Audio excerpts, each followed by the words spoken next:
ओम अज्ञानतिमिरान्धस्य ज्ञानाञ्जनशलाकया चक्षुरोन्मिलितं येन तस्मै श्रीगुरवे नमः। नमः ॐ विष्णुपदाय कृष्णप्रेष्ठाय भूतले श्रीमते भक्तिवेदान्त स्वामी नामिने। नमस्ते सारस्वते देवे गौरवाणी प्रचारिणे निर्विशेष शून्यवादी पाश्चात्यदेशतारिणे वाञ्छाकल्पतरुभ्यश्च कृपा सिन्धुभ्येव च पतितानां पावनेभ्यो वैष्णवेभ्यो नमो नमः। जय श्री कृष्ण चैतन्य प्रभु नित्यानंद श्री अद्वैत गदाधर श्रीवासादि गौर भक्तवृंद। हरे कृष्णा कृष्णा कृष्णा हरे हरे हरे राम राम राम हरे हरे कृष्णा।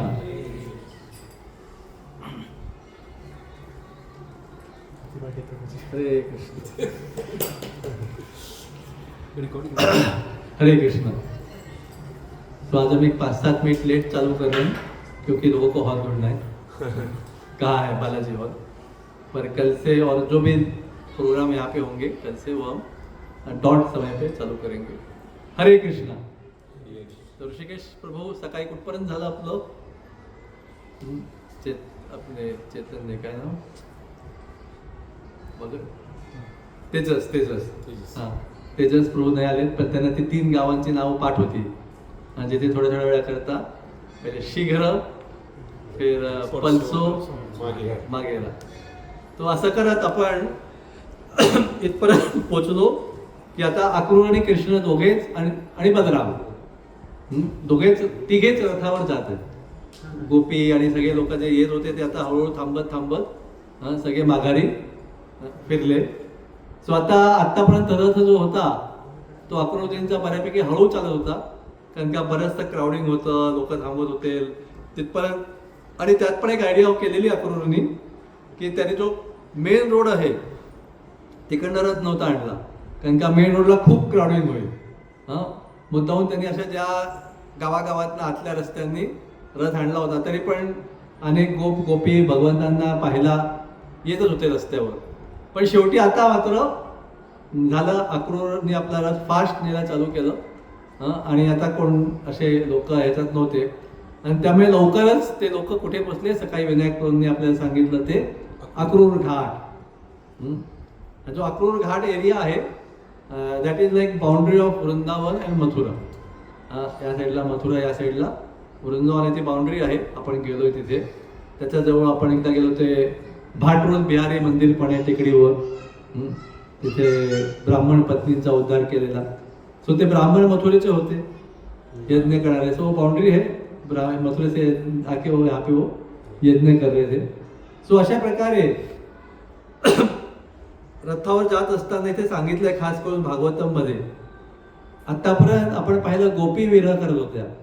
अर्थात गोपीन नंद महाराज यशोदा विरह करत नव्हते कृष्ण चाललेत म्हणून आपण सकाळी ऐकलं। का बरं? त्यांना यशोदा मातेला वाटलं की हे परत येणार आहेत 2 दिवसांनी, म्हणजे फिक्स आहे। गोपींना खूप एन्झायटी त्यांना वाटत होतं की कृष्ण काय आता परत येणार नाहीत। पण नंद यशोदा मातेला वाटलं त्यात रडायचं म्हणजे असं शोक काय करायचं की गेले आणि 2 दिवसांनी ते परत येणार आहेत। सो या हिशोबाने फक्त गोपींचाच विरह होता। तेव्हा जेव्हा उद्धवची येतात काही महिन्यांनी किंवा काही मे बी एखाद वर्षांनी पण, तेव्हा मात्र सगळेच व्रजवासी लोक शोकमध्ये किंवा विरहाच्या भावनेमध्ये होते। पण आता फक्त गोपीजच होत्या विरह भावनेमध्ये, शोक भावनेमध्ये। तर अशा प्रकारे आणि आता पण इथे मेन मी सांगत होतो भागवतामध्ये सांगितलंय की रथावर असं फास्ट जात असताना अक्रूर रथ चालवताना कृष्ण बलराम दोघेच रथावर आहेत। तर तेव्हा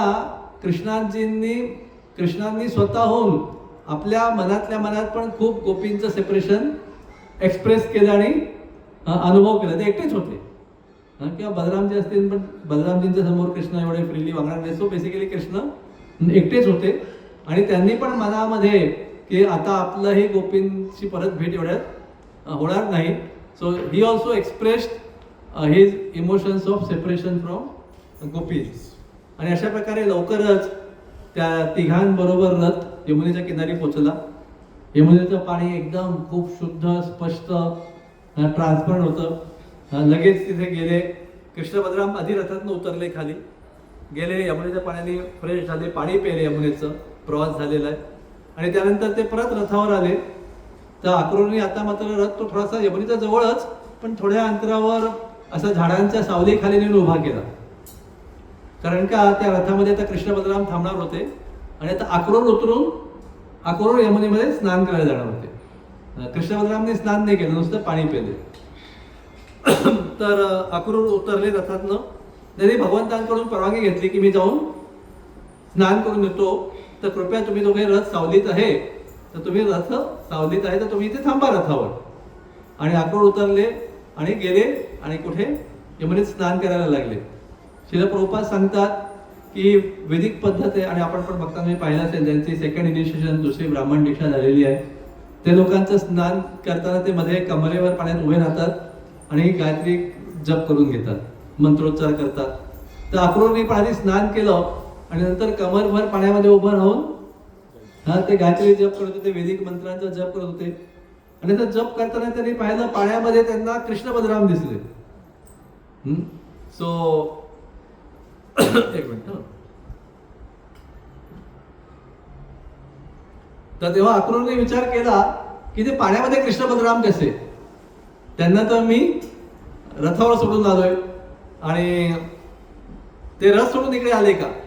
आता मी म्हटलं तसं थोडा रथ पुढे नेऊन सावलीत लावला होता. पहिल्यांदा अगदी यमुनेच्या किनारी होते जेव्हा कृष्ण बलरामनी पाणी पिलं तेव्हा, पण आता थोडं पुढे नेऊन झाडाच्या सावलीत लावला होता.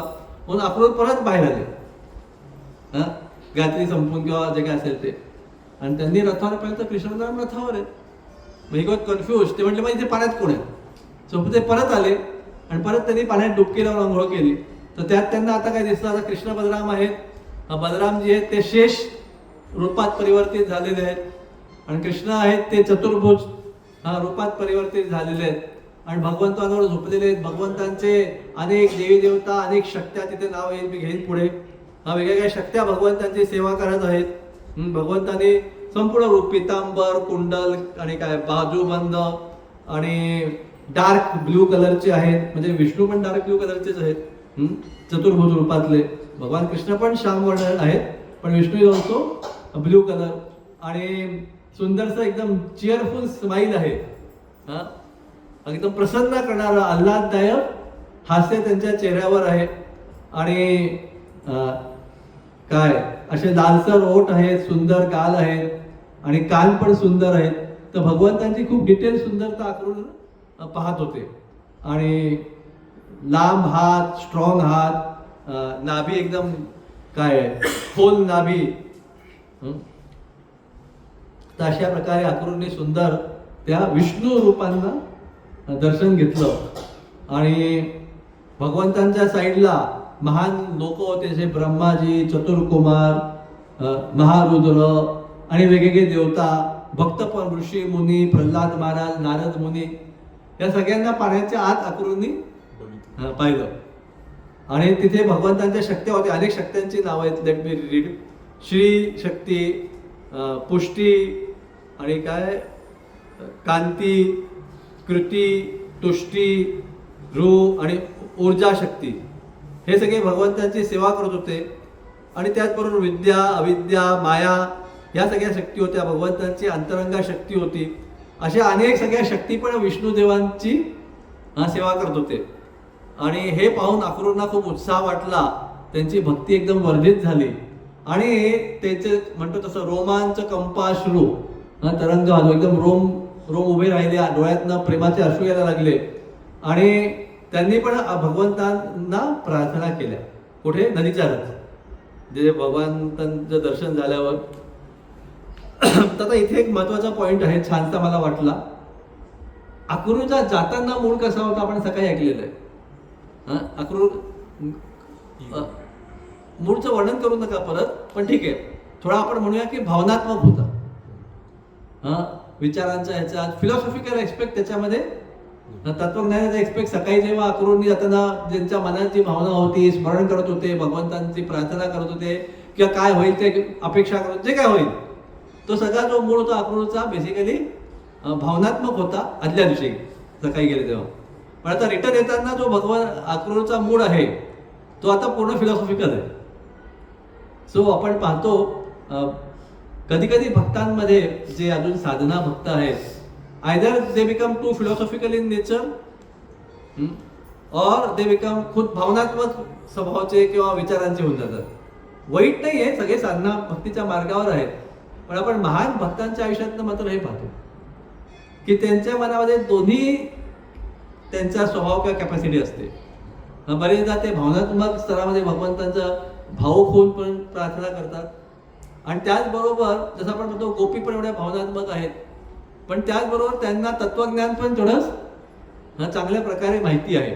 तर जाताना अक्रूरचा जो फुल मूड पाहिला आपण तो होता भावनात्मक, आणि येताना आता इथे पाहू पूर्ण ह्याच्यात सोयीवा झाला केली की विष्णू भगवंत महान आहेत, भगवंत इज क्रिएटर, मेंटेनर, डिस्ट्रॉयर. जाताना भगवंत मला हातात हात घेतील, त्यांना काय मला प्रेमाने आलिंगन देतील आणि स्मितहास्य करतील, मी भगवंतांना दंडवत प्रणाम करेन, ते मला स्वीकारतील का, मी कंसाचा मिनिस्टर आहे तर ते आसुरी वृत्तीचं मला समजतील का, पण भगवंत मला माझं मनातलं भगवंतांना समजून जाईल की मी प्रामाणिक वृत्तीचा आहे. सो ह्या भावनाच्या स्तरावर सगळे विचार करत अक्रूर गेले होते. आणि आता मात्र येतानाच्या प्रवासामध्ये दुसऱ्या दिवशी त्यांची सगळी भगवंतांच्या विषयी तत्वज्ञानाचा विचार, त्यांचा तात्विक प्रकारे ते भगवंतांशी संबंध आहे त्यांचा. तर हे आपल्याला कळलं आहे की एक भक्ताच्या आयुष्यात दोन्ही प्रकारे त्याला केलं तर ते जास्त योग्य आहे. त्याला तात्विक प्रकारे पण भगवंत कोण आहेत, 3 गुण काय आहेत, विष्णू कोण आहेत, हेही थोडंसं समजलं तर चांगलं आहे. आणि त्याचबरोबर भावनात्मक पण, ओनली ड्राय फिलॉसॉफी पण नाही पाहिजे की नुसतंच तत्वज्ञान आणि नुसतंच भगवंत आमचे आहेत, भगवंत काय मेरो आहे, आणि हेच आहे, पण दोन्हीचा योग्य बॅलन्स, योग्य काय म्हणूया संतुलन आपल्या भक्ती भावनेमध्ये पाहिजे. सो यस, ह्याचा थोडासा भाग आपण सकाळी घेतला की जेव्हा आता परत थोडासा डिटेलमध्ये घेतो. आपण एक स्टेटमेंट बरेचदा प्रवचनमध्ये ऐकलेलं आहे, वृंदावनम परित्यज्य पदम एकम न गच्छेत. तर आपण सकाळी भगवंतांचा मार्ग वगैरे ऐकलं. आपण हे पॉईंट सगळ्यांनी घेतला, पण सकाळी ऐकलं की कसे जन्म झाल्यावर त्यांनी यमुना क्रॉस केली, पण आता येताना क्रॉस केली नाही, हे सगळं आपण डिटेल ऐकलं. पण जाताना त्यांनी कोयले घातला, एक यमुना क्रॉस केली, जिथे आपण यात्रेत गेलेलो आहे, आणि येताना ते अक्रूर घाटला थांबले होते, आता तिथेच घटना चालू आहे. सो बेसिकली असं आपण ऐकलेलं आहे की भगवान जे कृष्ण आहेत, जे वृंदावन कृष्ण आहेत, जे परम पुरुषोत्तम भगवंत आहेत, ते कधी पण वृंदावन सोडून जात नाही. पण मग मथुरेला कोणाचा जन्म झाला होता, कोणाच्या पोटी, देवकीच्या पोटी. आपण आता श्रीमद भागवतची कथा ऐकली आणि स्टँडर्ड लोकांमध्ये माहिती ती कथा ऐकली तर काय, भगवंतांचा मथुरेला जन्म झाला आणि मग वसुदेव त्यांना गोकुळात घेऊन आले, आणि मग काही आचार्य डीपमध्ये सांगतात की यशोदेला एक मुलगा आणि एक मुलगी दोघांचा जन्म झाला होता. स्टँडर्ड गोष्टीमध्ये फक्त मुलीचा झाला होता, आणि वसुदेवने एक्सचेंज केलं आणि मुलीला परत घेऊन गेले. पण आचार्य सांगतात की वृंदावन कृष्ण ते तर वृंदावन सोडून जात नाहीत, मग मथुरेला तर वृंदावन कृष्ण नाही जाणार. मग मथुरेला होते ते भगवान नारायण किंवा विष्णू कृष्णाच्या रूपात होते, ते पण रूप आहे भगवंतांचे. मग ते कृष्णाचं विष्णू रूप जेव्हा गोकुळला आलं तेव्हा ते व्रज कृष्ण, वृंदावन कृष्णाचं रूप कधी झालं. तर आपले आचार्य सांगतात, ह्याला 2 स्पष्टीकरण आहेत. आपले आचार्य सांगतात की यशोदा मातेला एक मुलगा पण झाला होता, एक मुलगी पण झाली होती, पण तो मुलगा होता ते व्रज कृष्ण आहे. आणि जेव्हा वसुदेव कृष्ण आले किंवा विष्णू कृष्ण आले तेव्हा ते व्रज कृष्णामध्ये एकत्र होऊन गेले, आणि मग वसुदेव आपल्या मुलीला घेऊन गेला. हे वसुदेवला कळलं नाही, पण तसं घडलं. पण त्याचं अजून एक स्पष्टीकरण आहे, जे आपण पहिल्या लेक्चरमध्ये ऐकलं, कोयले घाटला पहिल्या यात्रेत, पहिल्या यात्रेत की कोयले घाटमध्ये जेव्हा वसुदेव पहिल्यांदा तर आले तेव्हा यमुना दुथडी भरून वाहत होती. आणि म्हणजे त्यातनं पायी क्रॉस करणं अशक्य होतं. पण वसुदेवनी पूर्ण भगवंतांवर विश्वास ठेवून त्या यमुनेत प्रवेश केला. आणि जसा प्रवेश केला तसं यमुना दुभंगली आणि तिने वसुदेवांना मार्ग दिला. आणि वसुदेवांच्या डोक्यावर टोकरीमध्ये भगवान कृष्ण होते. तर असं घडलं की चालता चालता यमुनेच्या अर्धवट गेल्यावर काय झालं, भगवान कृष्ण होते ते टोकरीतनं यमुनेत पडले. तुम्ही नव्हतं ऐकलं कधी? तर तेजस एकदम आश्चर्य म्हणून त्याने यमुनेत पडले भगवान Shrikrishna. You have block the road Nilesh Prabhu. So यमुनेत पडले आणि वसुदेव एकदम चिंताग्रस्त झाले. काय बरं की कुठे आहेत? बघा आता एखादे तुम्ही सगळे बरेचसे गृहस्थ आहात, अगदी लहान मुलगा, अगदी लहान म्हणजे few hours or not even few hours, few years पण नाही, फ्यू डेज पण नाही, फ्यू आवर्सचा लहान मुलगा.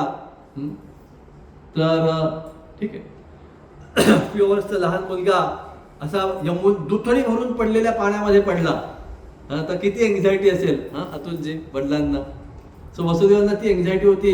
ते संपूर्ण यमुनेत शोधायला लागले. आता एवढी मोठी खोल यमुना होती फुल फ्लो मध्ये, पण नुसतं काय हात हलवतो बरं राहणार काय, भले सापडणं कठीण आहे. मुलगा, लहान मुलगा, एक दिवसाचा नाही, 1 तासाचा 2 तासाचा पडलाय. So he was searching madly. आणि तेव्हा काय झालं, तेव्हा मग बराच शोधला, त्यांना काय सापडलं नाही कृष्ण. मग त्यांनी असं वर पाहिलं तर थोड्या अंतरावर एक सुंदर स्त्री देवी उभी होती आणि तिच्या कडेवर भगवान कृष्ण होते. तर भगवंत एका लीलेतनं अनेक वस्तू साध्य करतात. 3 वस्तू इथे साध्य झाल्या. पहिलं, ती यमुना देवी होती. तशी ती पुढे जाऊन ती भगवंतांची राणी बनणार आहे. 8 राणींपैकी ती एक आहे पुढे जाऊन. पण तिला माहिती आहे मी राणी बनणार आहे. पण राणी बनल्यावर म्हणजे भगवंतांची पत्नी बनल्यावर त्या भगवंतांना वाचलेल्या भावात लहान मुलासारखं प्रेम देऊ शकत नाही. पण तिची इच्छा होती की मलाही भगवंतांना लहान मुलासारखं प्रेम द्यायचंय. तर त्या ह्याच्यात भगवंतांनी काय केलं, त्या बेबी रूपामध्ये, बेबी म्हणजे अगदी सुपर बेबी, 1 दिवसाचं बेबी रूपामध्ये यमुनेच्या कडेवर देऊन यमुनेला काही मिनिटं का होईना एक कृष्णांच्या लहान मुलाला प्रेमाने सांभाळायची तिची इच्छा जी होती ती पूर्ण केली, संधी दिली. हे एक भगवंतांनी साध्य केलं. दुसरं साध्य केलं की वसुदेव जे होते भगवंतांचे वडील, त्यांच्या मनात भगवंतांच्या प्रती खूप आसक्ती, प्रेम होतच. पण त्या क्षणी ते एवढे सखोलतेने भगवंतांना शोधायला लागले की हरी बोल. आता दार लावून घेऊ शकतो normal water, till the hot water comes. आप केस में ना, सुमित केस में. तुम्ही कुठे आहे? पाणी नाही, नॉर्मल वॉटर इज ओके. बसा, डोंट डिस्टर्ब एनी. फोन मत करो केस, आ जाए. Normal water is okay. So what happened, क्या बोल रहे थे हम? 3 तो हो गया. एक, वो वसुदेव जी पुत्र को ढूंढने लग गए, तो वसुदेव के मन में जैसे हम बोलते ना वियोग में उत्कंठा की आसक्ती बढ़ जाते. गोपीची पण पाहतो असं, तो वसुदेव एवढ्या तीव्रतेने भगवंताला शोधायला लागला की त्यांची ती भक्ती भावना होती ती अजून तीव्र झाली. So that was one thing which Krishna achieved. Second thing, first thing is यमुनेला आईचं प्रेम देऊन भगवंत पुढे राणी बनणार आहे. सो तप तो नाही होईल. आता इथे संधी मिळाली. सेकंड वॉज वसुदेवांची उत्कंठा वाढली, प्रेम वाढलं, आसक्ती वाढली. अँड थर्ड वॉज जे विष्णू कृष्ण आले होते मथुरेतनं, देवकीच्या पोटातनं, ते नदीच्या खाली गेल्यावर आणि यमुनेच्या कडेवर आल्यावर ही बिकेम व्रजकृष्ण. तर त्या प्रकारे त्यांनी म्हणजे विष्णू कृष्ण आले आणि ते अप्रकट झाले. इकडनं वृंदावन कृष्ण ना घेऊन वसुदेव परत पुढे गेले. कुठपर्यंत? गोकुळापर्यंत. ते यमुनेच्या पलीकडेच होतं. सो अशा 3 वस्तू भगवंतांनी या लीलेतनं साध्य करून घेतल्या. तर हे झालं जाताना. पण मग रिटर्न येताना पण आता इथे पाहिलं आपण, रिटर्न येताना हे जे अक्रूरला जे दर्शन झालं ते विष्णूच्या रूपातले एवढ्या सगळ्या देवी होत्या, चतुर्भुज आहेत, अनंत शेषवर पडलेले आहेत, इत्यादी इत्यादी इत्यादी. तो हम देखते हैं काय बरं? तर इथे जेव्हा अक्रूरजी स्नानाला गेले नदीखाली, तेव्हा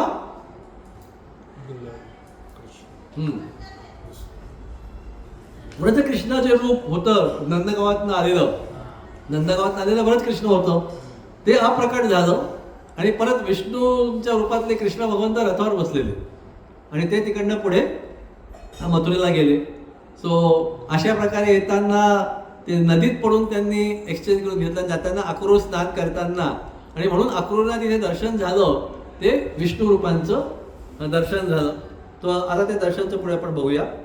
सो येस,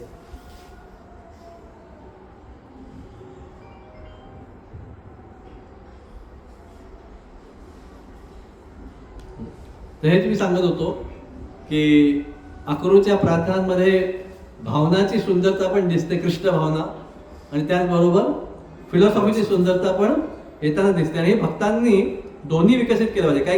काही भक्तांचा ॲटिट्यूड असतो तो ॲनालिटिकल असतो, philosophical, then they have to develop the emotional side. आणि काही भक्तांचा एकदम भावनात्मक स्तर असतो, then they have to develop the त्यांच्या भक्तीमध्ये त्यांनी फिलॉसॉफिकल साईड डेव्हलप केली पाहिजे. दोन्हीचा योग्य सांगड, योग्य बॅलन्स आपल्या आयुष्यात असायला पाहिजे. तर अक्रूरनी दर्शन केलं आणि अक्रूर भगवंतांच्या प्रती तिथे यमुनेत नदीच्या आत भगवंतांच्या प्रती प्रार्थना बोलायला लागल्या. खूप डिटेलमध्ये प्रार्थना आहे श्रीमद भागवतमध्ये, पण आता फिलॉसॉफिकल प्रार्थना आहे. असं नाही म्हण वृंदावनला गेले तेव्हा हातात हात घ्या, बसले गादीवर, जेवले, पाय मालिश केला. बलरामनी अक्रूरजींचा पाय मालिश केला, सकाळी आपल्याला कोणी. पण आता हे जो फिलॉसॉफिकल, ते म्हणतात अहो भगवंता, तुम्हीच सर्वांचे मूळ, काय क्रिएटर मेंटेनर. नंदगावात काय असं ते बोलले नाही. नंदगावात ओनली लविंग एक्सचेंजेस. ठीक आहे, बरेच करते वाला इतना गरम पाणी. अरे बोलते तुम्हाला स्नान केले घेऊ जायला. ठेवा ग्लासमध्ये काय पाणी, बॉटलमधलं पाणी. ओके, बॉटलमधलं काढलंय. ठीक आहे.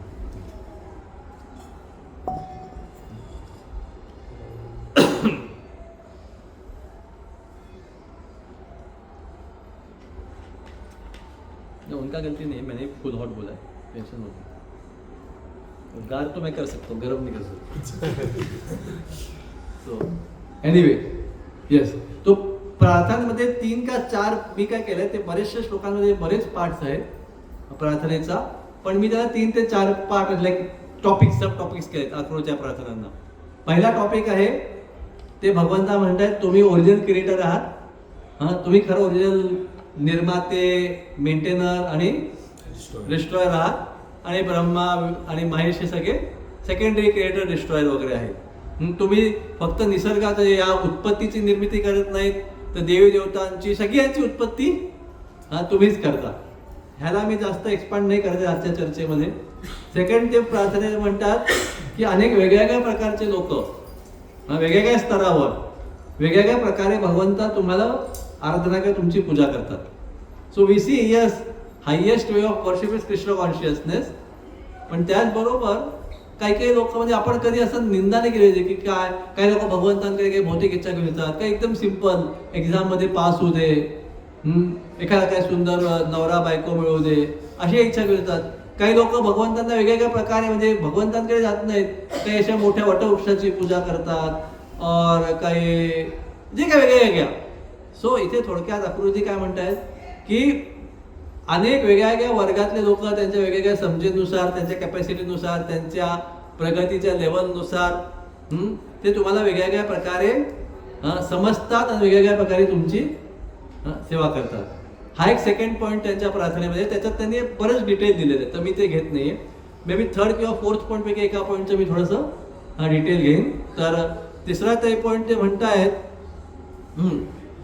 की भगवंत आहेत या भौतिक जगतात, ते भ्रमात आहेत. कोणत्या भ्रमात आहेत?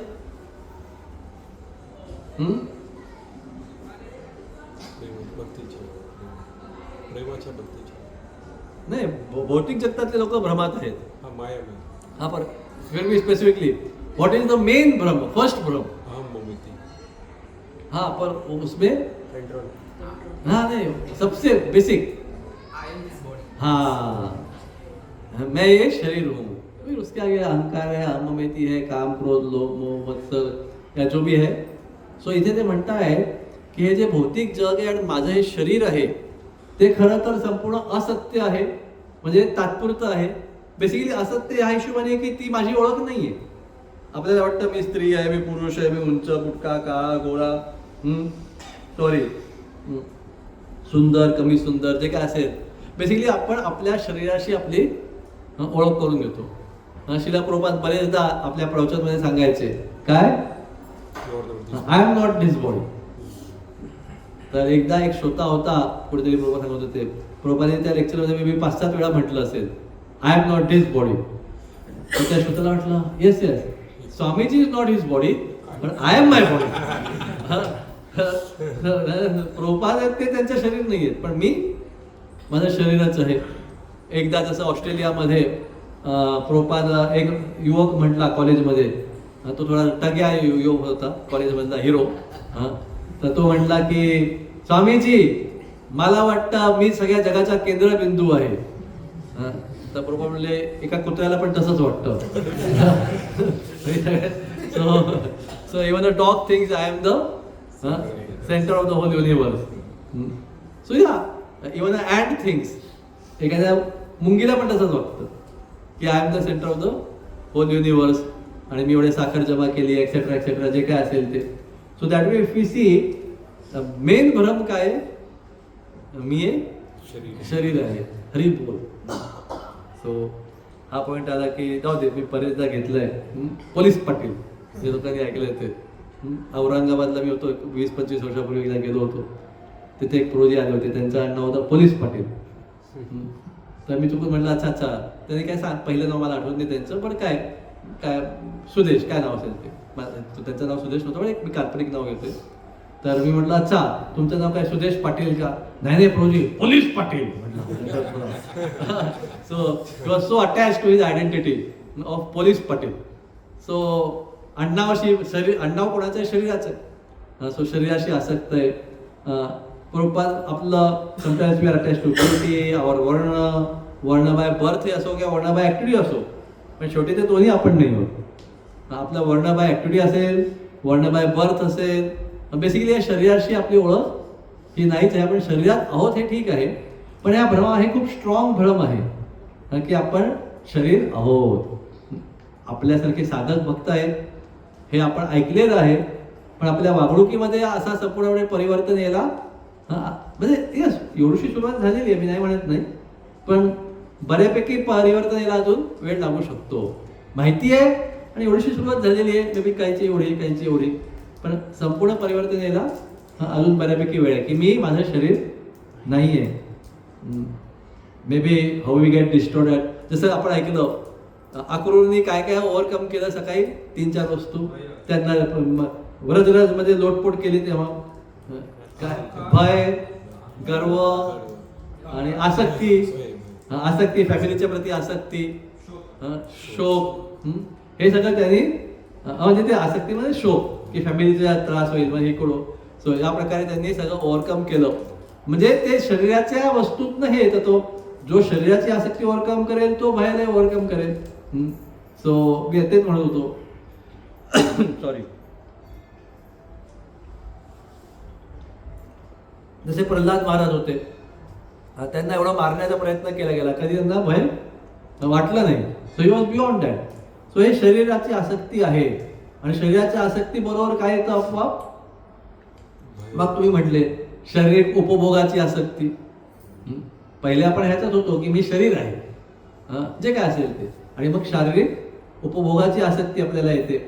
आणि म्हणताय तिथे अक्रूर म्हणतायत की असे लोक जे स्वतः शरीराशी आसक्त आहेत, आपल्या ओळखीशी आसक्त आहेत, काय मी वैश्य आहे, मी काय क्षत्रिय आहे, मी स्त्री आहे, मी पुरुष आहे, असे जे आसक्त आहेत आणि ह्याच्याबरोबर मग शरीराच्या उपभोग, कोणताही उपभोग, आहार निद्रा भय मैथून किंवा इतर काही उपभोग असतील, या सगळ्या कोणत्याही उपभोगांशी जी आसक्ती असेल तर तोपर्यंत भगवंतांना प्राप्त करणं, भगवंतांना शरण जाणं हे कठीण आहे.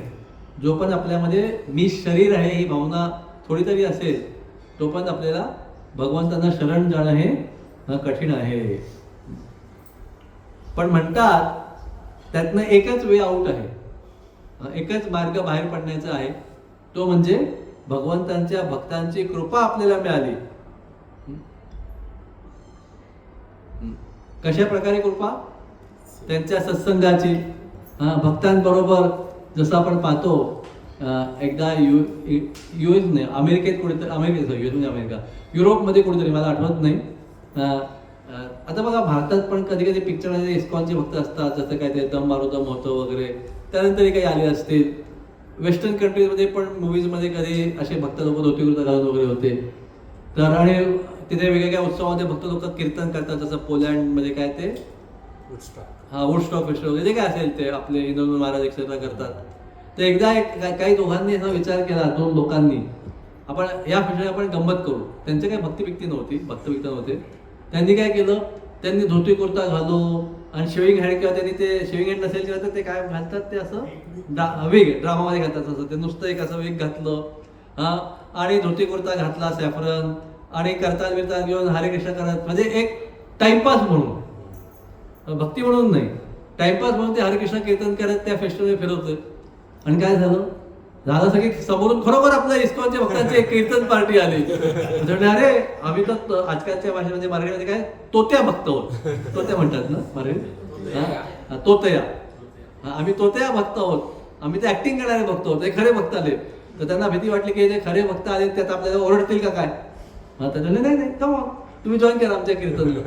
मग त्यांना वाटतं एवढं पण आपण रूढ बनवू नये, एवढं पण आपण रूढ म्हणजे काय म्हणूया, कठोर नाही, कठोर म्हणूया किंवा असंस्कृत बनवू नये. मग त्यांनी काय केलं, त्यांनी जॉईन केलं कीर्तन करत करत. बऱ्याच वेळा अर्धा 1 तास कीर्तन केलं आणि करत करत पोचले कुठे, मंदिरात, प्रसाद वगैरे खाल्ला आणि मे बी काही दिवसांनी ते खरोखर भक्त बनले. सो तो त्या भक्तापासून खरोखर मंदिरात राहायला लागले ते लोक. So that way if we see, अशा भक्तांचं कशाना कसं असोसिएशन झालं, समूह झालं, तर आपण आध्यात्मिक जीवनात, म्हणजे आपली मी शरीर आहे ही ओळख ढिली कशी पडू शकते, जेव्हा आपल्याला भक्तांचे संग मिळेल तेव्हाच ती हळूहळू चालू होईल ढिली पडायला. पूर्णपणे ढिली पडायला आपल्या साधना भक्तीवर, आपल्या तीव्रतेवर अवलंबून आहे. मग अक्रूर अजून प्रार्थना करतात, हेच भाग घेतोय मी थोडासा पुढे, की सगळे लोक कसे आहेत, आय एम मी, काय आता कोणतरी म्हटलं जनस्य मोहम अहम ममेती, मी, माझा परिवार, माझं घर, माझे मुलं, माझे फॉलोअर्स. आणि ते म्हणतात हे दिसायला सत्य दिसतंय, माझा परिवार आहे, तर काय आहेत ना, बाबा नवरा बायको मुलं सगळे आहेत ना, भाऊ बहीण, पण हे सगळं भौतिक जगच असत्य किंवा तात्पुरतं आहे. असत्य म्हणजे तात्पुरतं आहे, टेम्पररी आहे, एका काय म्हणूया ड्रीम म्हणजे स्वप्नासारखं आहे. आपण स्वप्न पाहताना ते स्वप्न ते सत्य आहे, स्वप्न होत आपण स्वप्न पाहत असतो ते खोटं नाहीये, पण ते तात्पुरतं आहे. ते स्वप्न संपलं की त्याचं काही अस्तित्व नाहीये. सो याच प्रकारे आत्ता आपल्याला वाटतंय माझे वडील, माझी आई, माझा नवरा, माझा मुलगा मुलगी, जे काय भाऊ बहीण सासू, जे काय आहेत ते, पण एकदा आपल्या सगळ्यांची शरीरं गेली की तो सगळा विषय संपला. त्याला काय म्हणजे आता काय संबंध आहे, आजपासून 100 वर्षापूर्वी जे काय लोक होते, त्यांचे भाऊ होते, बायको होती, नवरा होता, काय सासू होते, सुना होत्या, जावई होते, भाऊ होते, जे कोण होते, संपलं. आता पुढे काय त्याचं अस्तित्व? स्वप्न बघतोय तोपर्यंतच त्याचं अस्तित्व आहे. स्वप्न संपलं की त्याला काही, स्वप्नामध्ये मी हिरोईन झाली आहे, जे काय असेल तोपर्यंतच स्वप्न आहे, तोपर्यंतच तुम्ही हिरोईन आहात. एकदा ते स्वप्न संपलं की काय हिरोईनला काय अर्थ नाही, तुमच्या अस्तित्वाला काही. तसं आपलं हे पण अस्तित्व आहे या शरीराचं, ते पण एका प्रकारे तसं पाहायला गेलं योग्य दृष्टीनं ते स्वप्नवत आहे. तर असं अक्रूर म्हणतायत. आता अक्रूर फुल फिलॉसॉफिकल प्रार्थना देतात, आपण पण त्यांचं फक्त एकच सेक्शन चर्चा करतोय 3 सेक्शन पैकी. ते म्हणतायत की लोक काय चूक करतात, शरीराला स्वतः समजतात, टेम्पररी वस्तूंना परमनंट समजतात. बघा आपण असं वागतो या जगात की आपण कायमचे या शरीरात राहू, असं आपण वागतोय. दुसरं कसं वागतोय, या शरीरात या स्थितीमध्येच कायमचे राहणार. आता जगताना असा विचार येत नाही काय ऋषिकेशजी की बस अजून एक 25-30 वर्षात आपलं सगळं एकदम ओल्ड एज प्रकट होणार आहे. आपल्याला वाटतंय की कसं जगतोय आपण, आता आहे तसाच मी जगणार आहे आयुष्यभर नाही, कायमचा. तर ह्या प्रभामध्ये आपण जगतोय. अरे आपलं तसंच जगत असतो, म्हणजे आपण हा विचार करत नाहीये किंवा तो विचार ऐकूनही करत नाही, कधीच करत नाही. म्हणजे आपल्याला वाटतंय की मी तसंच राहणार. बरोबर ना. सो लाईक आपण सगळ्याचं प्लॅनिंग करतो. कसलं प्लॅनिंग करतो? लाईक फॉर एक्झाम्पल महिन्याचं सामान विकत आणतो, किचनचं काय, साबण टूथपेस्टचं किंवा जे काय असेल ते. तर ते नियोजन आपण करतो, आपल्याला माहिती आहे. पण आपण हे नियोजन करत नाही की हे शरीर म्हातार होणार आहे आणि ते मरणार आहे, त्याचं काय नियोजन करावं. तर आपण आपल्याला वाटतं की यस आता ज्या प्रकारे मी आहे, ज्या प्रकारे माझी बायको किंवा नवरा आहे, ज्या स्थितीमध्ये तसंच मी जगणार आहे. काय त्याच्यात बदल होणार नाहीये. हा भ्रम आहे. त्यात बदल होईल नाही, होणार आहेच. होईल तर ठीक आहे, होईल म्हणजे होईल किंवा नाही होईल, नाही होणार आहेच 100% फिक्स. इथे बसलेले काही मिडल एजचे आहेत, काही यंग एजचे आहेत, काही यंग एज आणि मिडल एजच्या मिडलचे आहेत, जे काय असतील ते वेगवेगळे आहेत. पण सगळे ओल्ड एजला पोचणार आहेतच. आता काही तरुण मंडळी बसले, होस्टप्रूफ आहेत, मुळाईमाती आहेत, त्यांना हे सगळं बोलणं आवडत नाही ओल्ड एजचं वगैरे. ते म्हणतात काय हे सगळं बातपाड करतात, ओल्ड एज कोणी पाहिलंय, कोणी नाही पाहिलंय, तूच पाहिजे घाबरू नको. काही वर्षात आम्ही याला पाहिजे गरज नाहीये, तुलाच तुझ्या आरशात दिसेल सगळं कसं ओल्ड एजचं दिसशील ते. सो ये आप चाहे या नहीं चाहे ये तो होने वाला है ही.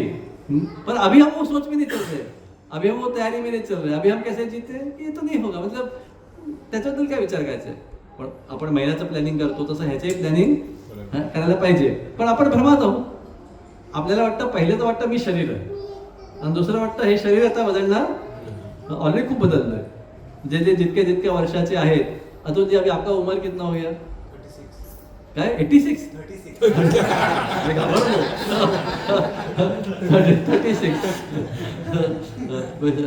30-80 असं थोडंसं मी कन्फ्युज झालो. सो 36. सो हे मिडलवाले आहेत, याकडे मिडल ओल्डच्या मधले आहेत ते. सो एनिवे, पण ते पण बदलणार आहेत, ते ऑलरेडी बदलले आहेत त्यांचं शरीर. So is going to happen whether way. आणि तर ते म्हणतात, लोक या भ्रमात आहेत की मला शरीर समजतायत. पहिला. दुसरं, टेम्पररीला शाश्वत समजतायत. टेम्पररी शाश्वत समजतायत म्हणजेच हे की मला वाटतं मी बघा, आपण बोलताना चालताना असं वागतो की आपण असाच होता आयुष्यभर, अशाच प्रकारे आपण वागत असतो. मग दुसरं ते म्हणतायत, ते काय म्हणतायत, तिसरा भ्रम काय, जे दुःखाचे स्रोत आहेत त्यांना आपण सुखाचे स्रोत समजून बसतो या जगात. काय तो गीतेतला श्लोक म्हणतात, ते जन योनिषु काय ते यही संस्पर्शा भोगा दुःख योनेव एवते. ते म्हणतात गीतात की ज्या वस्तूतनं आपल्याला आनंद मिळणार आहे असं वाटतंय आणि आपण तसं ते स्वीकारतोय, पण ऍक्च्युली ती वस्तू परफेक्टली आपल्याला दुःख देणार आहे. पण आपण ह्या म्हणजे स्टेप बाय स्टेप भ्रम आहे. पहिला भ्रम आहे मी शरीर आहे, मग मी परमनंट आहे, मग ह्या माध्यमातून मला उपभोग येणार आहे, पण काय येतं खरं दुःख येतंय. अशा प्रकारे ते अजून काय म्हणतात, पुढचा भ्रम काय ह्याच्यातला,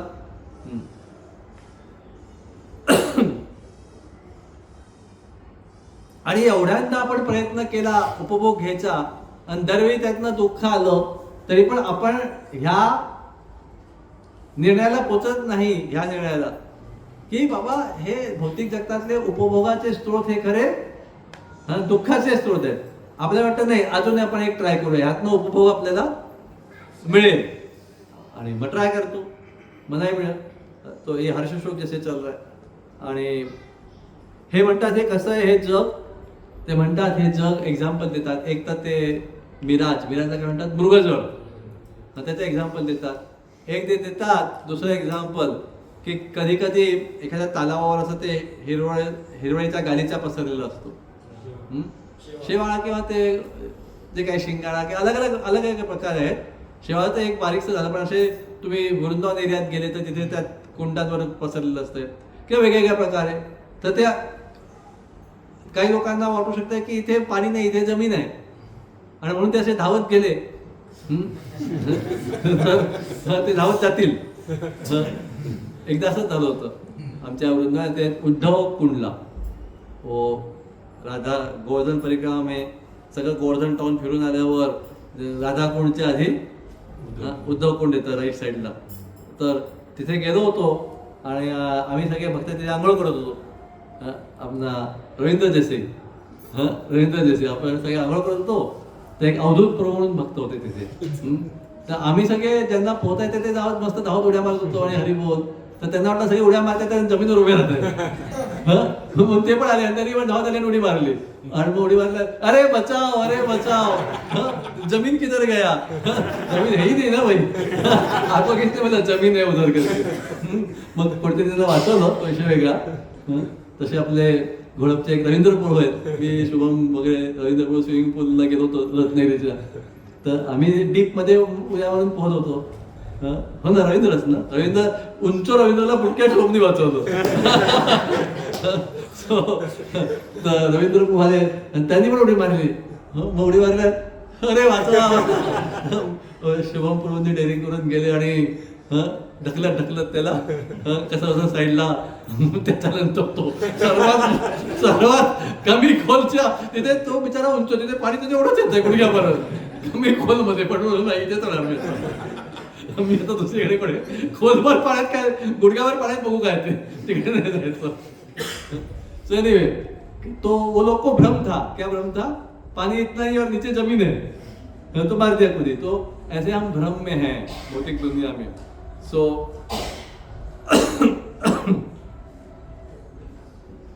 आणि म्हणतात ह्याच्या सगळ्यामुळे काय झालंय, आपली बुद्धी आहे ती आपल्या मनाला कंट्रोल करायला सशक्त राहिलेली नाहीये. We cannot control our ideally कसं आहे, इंद्रियांपेक्षा मन शक्तिशाली आहे, मनापेक्षा बुद्धी शक्तिशाली आहे. हे आयडियल सिच्युएशन आहे. आयडियल म्हणजे खरी सिच्युएशन आहे. आणि बुद्धीपेक्षा मग आत्मा शक्तिशाली आहे. पण या जगात सहसा आपल्या या चुकीच्या भ्रमांमुळे काय झालंय की बुद्धी भले पॉवरफुल आहे, पण आत्ता आपल्या आयुष्यात काय झालंय की बुद्धी आपल्या मनाला कंट्रोल करू शकत नाही. हा सगळ्यांना अनुभव असावा असं मला वाटतंय. तुम्हाला सगळ्यांचे मन एकदम कंट्रोलमध्ये असतील हरी बोल बुद्धीने, पण हे असं घडतंय. सो आणि मग काय होतंय, शेवटचं ते म्हटलं या अशा परिस्थितीमध्ये आपण जगतोय, क्रिया करतोय आणि त्यामुळे जबरदस्तीने अनेक जन्मांमध्ये परत वी आर बिंग ड्रॅग मतलब खेचले जातोय. इच्छा असो नसो परत अनेक जन्मांमध्ये वेगवेगळ्या योनींमध्ये वेगवेगळ्या स्वरूपामध्ये अक्रूर ही प्रार्थना करतायत. कुठे? पाण्याखाली, जिथे त्यांना ते भगवान विष्णू दिसले. बलरामजी शेष रूपात झाले, कृष्ण विष्णू रूपात झाले. म्हणजे आपण ऐकलं त्यांना काही पितांबर होता, कवच कुंडल बाळ ते सगळे होते. आपण ते रूपाचं वर्णन ऐकलेलं आहे. ह्या दर्शनाला अक्रूरजी तिथे नदीत पाण्याखाली सगळी प्रार्थना करतायत. पण ते पुढे म्हणतायत की ओके, आपण सगळ्यांनी हे अनुभव घेतलेला आहे की बुद्धी मनाला कंट्रोल करायला कमजोर पडते. बरोबर ना? पण ते म्हणतायत अक्रूर पुढे की मी एक पतित जीवात्मा आहे. I am a fallen soul, अशुद्ध आहे. आणि म्हणून मी तुमच्या चरणांप्रती मला समर्पित करत आहे असं अक्रूर भगवंतांना सांगतायत. आणि ते पुढे प्रार्थना करतायत, भगवंतांना सांगतायत पुढे प्रार्थना करताना. पण ह्या सगळ्या प्रॉब्लेममधनं आपण योग्य बुद्धी, योग्य दृष्टिकोन प्राप्त करू शकतो. कधी? जेव्हा आपल्याला भक्तांचा संग मिळेल तेव्हाच या सगळ्या भ्रमातनं बाहेर पडायची शक्यता आहे. जी काही थोडीफार शक्यता आहे ती आहे. जेव्हा कधी आपल्याला भक्तांचा संग मिळेल तेव्हाच या सगळ्यांचा आपण भ्रमात जगत राहणार. काही लोक या जगात थोडे धार्मिक असतात, काही अधार्मिक असतात, काही आस्तिक असतात, काही नास्तिक असतात. पण जोपर्यंत ते गंभीरतेने भगवंतांना शरण जाऊन बाहेर पडायचा प्रयत्न करत नाही तर हे कधी येणार? भक्तांच्या संगतीत. एक क्लासिकल केस आहे भक्तांच्या संगतीत. अनेक आहेत, पण एक आहे नारद मुनींना कशी भक्ती मिळायची. नारद मुनींना अनेकांना संगत दिलेली आहे. मुरगारी आहे, अजून कोण आहे, ध्रुव महाराज आहेत, बरोबर ना, ध्रुव महाराज पण ना, प्रल्हाद महाराज आहेत, वाल्मिकी मुनी पण तेच ना, वाद्याकुळी आहेत. नारद मुनींनी अनेकांना संगत दिलेली आहे. पण नारद मुनींची ऍक्च्युली श्रीमद भागवतमध्ये मी थोडं त्याचा भक्ती वैभव अभ्यास करतोय, ऑनलाईन कोर्स शिकतोय म्हणून. त्याच्यात आपण पाहतो काय बरं, पहिल्या तीन सुरुवातीला, sorry I am taking little diversion. सुरुवातीला सुखदेव गोस्वामी ना 6 प्रश्न विचारले जातात. आणि ते 6 प्रश्नांचे, ते 6 वेगवेगळे प्रश्न आहेत, ते मी इथे चर्चा घेत नाहीये. त्याची उत्तरं पहिल्या 3 अध्यायांमध्ये इकडे तिकडे मिळतात. मग 4थ्या अध्यायाच्या सुरुवातीला, भागवताच्या फर्स्ट कॅन्टोबद्दल तो पण बोलतोय, पहिल्या स्कंदातच बोलतोय. 4थ्या अध्यायाच्या सुरुवातीला शौनक आदी मुनी 3 प्रश्न अजून विचारतात.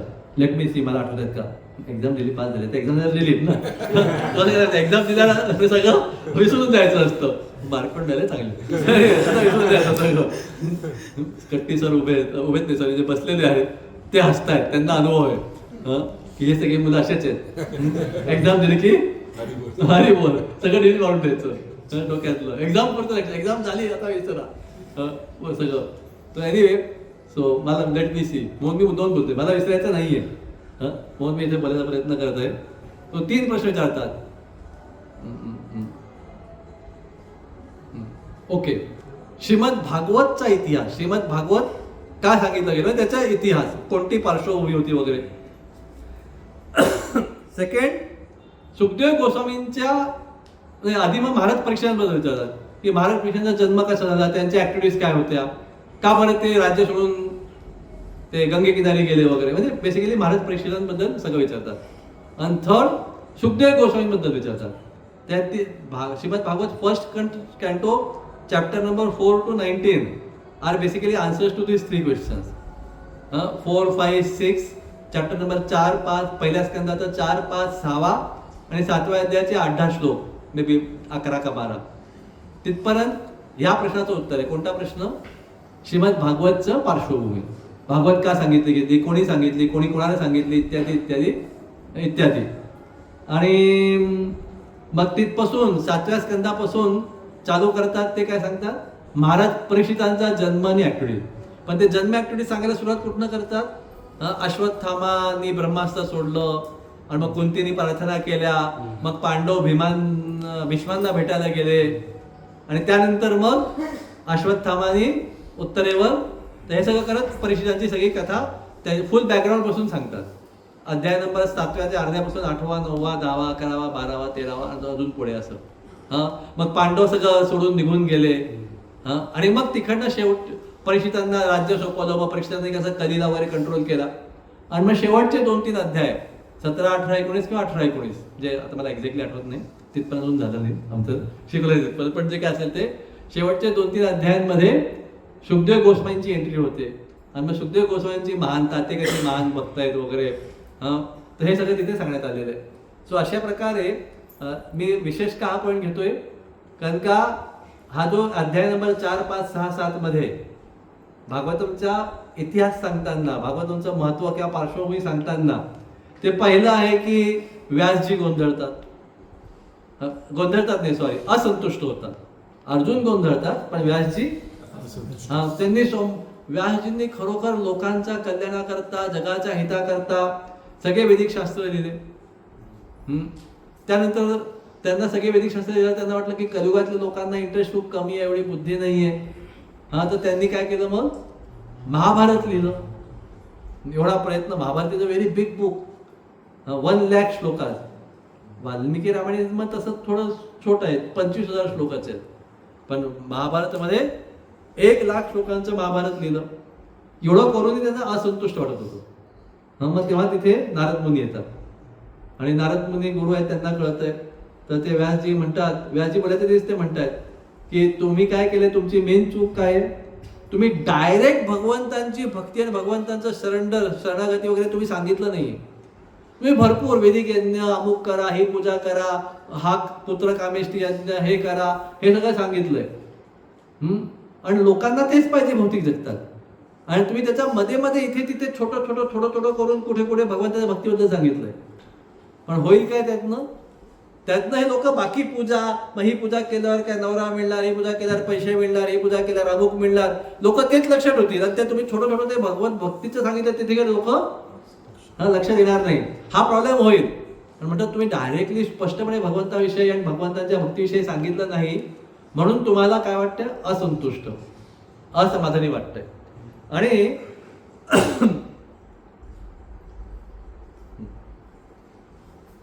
तिथे ते सांगतात ना, नारद मुनी भगवत भक्तीचा हे करतात, काय स्तुती करतात.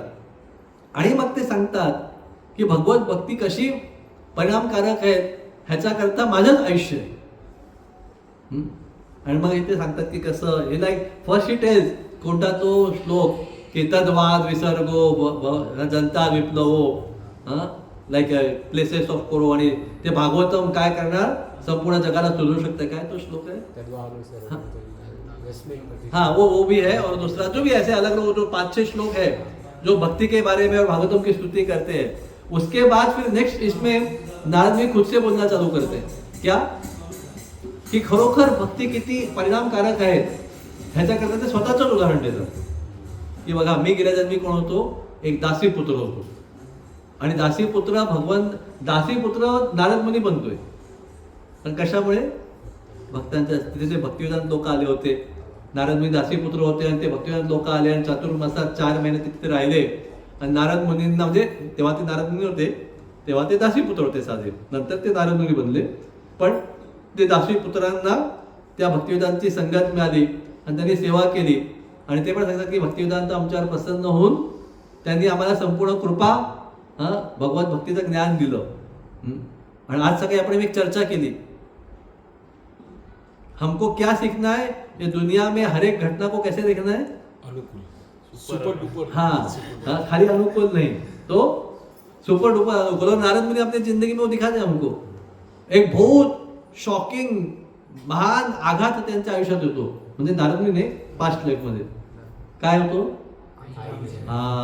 ते फक्त 5 वर्षाचे असतात नारद मुनी. त्यांना वडील नसतात, आई आणि मुलगा, म्हणजे त्या आईला पती नसतो, नारद मुनींना वडील नसतात, दोघे असतात. आणि दोघे त्यामुळे एकमेकांना खूप डिपेंडेंट आणि आसक्त असतात. आणि नारद मुनी 5 वर्षांचे असताना पण आता भक्तिवेदांतांची त्यांच्यावर कृपा झालेली आहे. सॉरी, तेव्हा त्यांच्या आईना साप चावतो आणि आईचा डेथ होऊन जाते, मृत्यू होऊन जाते. तर ह्या प्रकारे तेव्हा नारद मुनींकरता तो खूप मोठी आघात असतो. पण त्यांना कळतंय, भगवंतांच्या दृष्टिकोनातनं पाहायला त्यांनी शिकलेलं आहे. आणि ते बिलकुल डिस्टर्ब न होता लगेच उत्तरेच्या दिशेला, हिमालयाच्या दिशेला ते प्रस्थान करतात. आणि मग ते बरंच काय काय आहे. पण 1 मिनिट पुढे आहे अजून. तर तिथे आपल्याला हा पॉईंट मिळतो, तुम्हाला सांगायचा होता, जो आजामीच्या केसमध्ये पण पाहायला मिळतो. दोन्ही केसमध्ये. तर मला हे नारदांचं एक्झॅक्ट डिटेल आठवत नाही, पण तसं ते आहे मेन्शन. डिटेल मला आठवत नाही, पण आजामीचं आठवतंय की दोन्ही केसमध्ये एवढी कृपा झाली. सॉरी आता आठवलं. नारद मुनी जायला लागले उत्तरेला. त्यांनी काय नद्या पाहिल्या, शहरं पाहिली, खाडी पाहिल्या, सगळं काय पाहिलं. नंतर ते एका तलावाच्या किनारी एका वृक्षाला टेकून बसले होते आणि असं ध्यानस्थ बसले होते, ध्यान लावून. आणि तेव्हा अचानक त्यांना काय झालं, भगवंतांचं दर्शन झालं.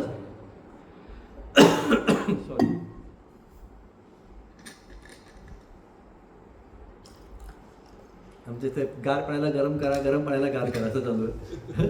सो एनिवे, गरम झालं. काय झालं, दर्शन झालं.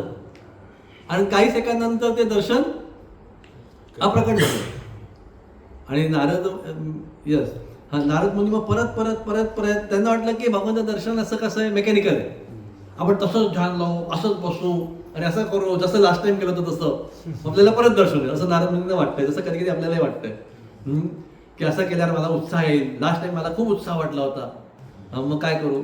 तर खरं ही भगवंतांची कृपा आहे, उत्साह दर्शन. तर दानवे खूप प्रयत्न करतात आणि असंच होतं, सगळं त्याच प्रकारे ध्यान लावलं जसं आत्ता घडलं, पण त्यांना काही दर्शन परत होत नाही. पण भगवंत एक कृपा देतात. कशा प्रकारे? आवाजाचं बोलतात. भगवंत फक्त त्यांना बोलतात की हे नारद, म्हणजे त्यांचं जे काही नाव तेव्हा असेल ते, एकदा दर्शन झालं, पण या जन्मात तुम्ही मला परत दर्शन घेण्यास तुम्ही योग्य नाही, you are not qualified here, थोडक्यात. आणि नारद मुनी ते सांगतात. सो बघा, नारद मुनी ते गुरु आहेत, पण ते भले ती जुनी घटना असेल, पण आपली काय म्हणूया लिमिटेशन, दोष नाही म्हणता येणार, पण अपूर्णता तर मात्र नक्की आहे. तर ती आपली अपूर्णता ते पब्लिकली सांगायला ते लाजत नाही आहेत. ती जुनी भली असेल, जसं आपण पाहतो, हे महत्वाचं आहे. कधी कधी आपल्या हातून काय वाईट घडलं असेल, चुकीचं घडलं असेल, काही असेल, जसं विश्वामित्र मुनी आहेत. विश्वामित्र मुनींना मिथिलेमध्ये कोण विचारतं मला आठवत नाही, मे बी रामच विचारतात किंवा दुसरं कोणतं विचारतं की तुम्ही एवढे महान कसे झाले. तर पब्लिकमध्ये राज दरबारामध्ये ते आपली अख्खी आयुष्य सांगतात. त्यात ते उर्वशी, रंभा आणि बाकी सगळं काय तो त्रिशंकू बिंकू जे काय त्यांच्या हातून घडलेलं आहे ते पब्लिक कोर्टमध्ये, राज दरबारामध्ये ते सांगतात. ते काय स्वतःचं असं लपवायचा प्रयत्न करत नाहीत. कारण का हे आपल्याला कळलं पाहिजे की प्रत्येक जण एका स्ट्रगलमधनं पुढे जात आहे. प्रत्येक जण एका स्ट्रगलमधनं पुढे जात आहेत. भले ते विश्वामित्र मुनी असो, भले ते नारद मुनी असो. तो दे डोंट हाईड. नारद मुनी काय असं लपवलं नाही की भगवंत म्हटले तू आता अपरिपक्व आहे, तुला आता दर्शन परत होणार नाही, तुला या आयुष्यात साधना भक्ती करावी लागेल, मग पुढच्या आयुष्यात मात्र तुला दर्शन होईल. त्याच प्रकारे आपण पाहतो नारद मुनींना भगवंत दिसले. माझा पॉईंट काय होता, नारद मुनींना दिसले, पण त्यांना भगवंताची शुद्ध भक्ती प्राप्त करायला भगवंत दिसल्यानंतर पण साधना करावी लागली. त्याच प्रकारे अजामिलला पण भगवंत नाही दिसले, पण विष्णूदूत दिसले आणि ते वाचले. पण त्यानंतर तुम्हाला माहिती असेल तर अजामिल हरिद्वारला गेले आणि 12 वर्ष त्यांनी हरिनाम साधना केली. सो भगवंत दिसणं आहे इम्पॉर्टंट, किंवा भगवंतांचे विष्णू दिसणं पण इम्पॉर्टंट आहे. पण तरी पण त्यानंतर पण आपल्याला जो प्रयत्न आहे साधना भक्तीचा तो काय कुठे जाणार. सो देर इज नो, भगवंतांच्या भक्तीत पण there is no free lunch, free dinner जे काय असेल ते नाहीये. यस, असं भक्ती तसंच आहे ना, फ्री लिहिलेलं असतं पण देर इज नथिंग फ्री. कुठनं ना कुठनं फिरवून ते तुमचे पैसे आता फ्री देतील, पण कुठनं ना कुठनं तुमचे पैसे ते काढणारच. सॉरी, तसं आपण आध्यात्मिक बोलू नये, पण भगवंतांची कृपा तशी फ्रीली मिळणारी नाहीये. थोडंसं इनिशियल सॅम्पल मिळू शकतंय फ्रीली, जसं भक्ती घेतात पण असतंय ते. पण नंतर तुम्हाला तुमचा साधना भक्तीचा प्रयत्न अजामिललाही करावा लागला.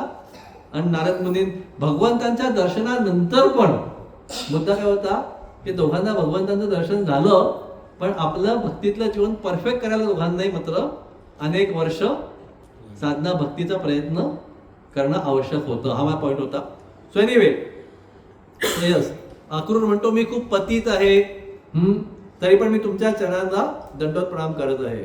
आणि म्हणतात ह्या सगळ्या परमात्मा बाहेर पडायचा एकच मार्ग आहे, तो म्हणजे भक्तांचा संग. नारद मुनी पण ते सांगतात की बघ, ह्या भक्तांच्या संगतीतनं भक्ती केल्याचा परिणाम बघ. हे लेक्चर पिक्चर सोडून दे थ्योरी, मी प्रॅक्टिकल आहे. मी दासी पुत्रापासून नारद मुनी बनलोय, तर अजून काय पाहिजे तुला. सो नारद मुनी ती थेरी सांगतात की कशी भक्ती करायची असते, कसे भक्तीचे परिणाम आहेत. आणि नंतर म्हणतात मी एक त्यातलं लाईव्ह प्रॅक्टिकल एक्झाम्पल आहे.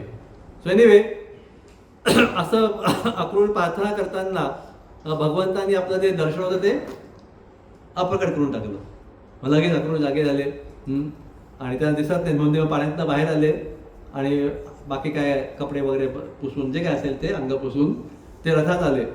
आणि रथात आल्यावर भगवंत त्यांना विचारतात, थोडा वेळ गेला होता ना, म्हणजे अक्रूर तू जमिनीत किंवा पाण्यात किंवा आकाशात काही आश्चर्यकारक वस्तू पाहिल्या का. मुद्दाहून भगवंत did you see anything wonderful. Akrur पण हुशार आहे, ते म्हणतात आता तुम्हाला पाहिल्यावर अजून काय वंडरफुल पाहायचं बाकी आहे.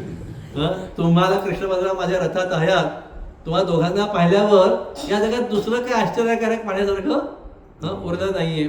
तर अशा प्रकारे तेव्हा अक्रूरना कळतं की त्यांना माहिती होतं पण परत एकदा कळतं की हे कृष्ण बलराम माझे भाचे नाही आहेत फक्त, पण स्वतः भगवंत आहेत.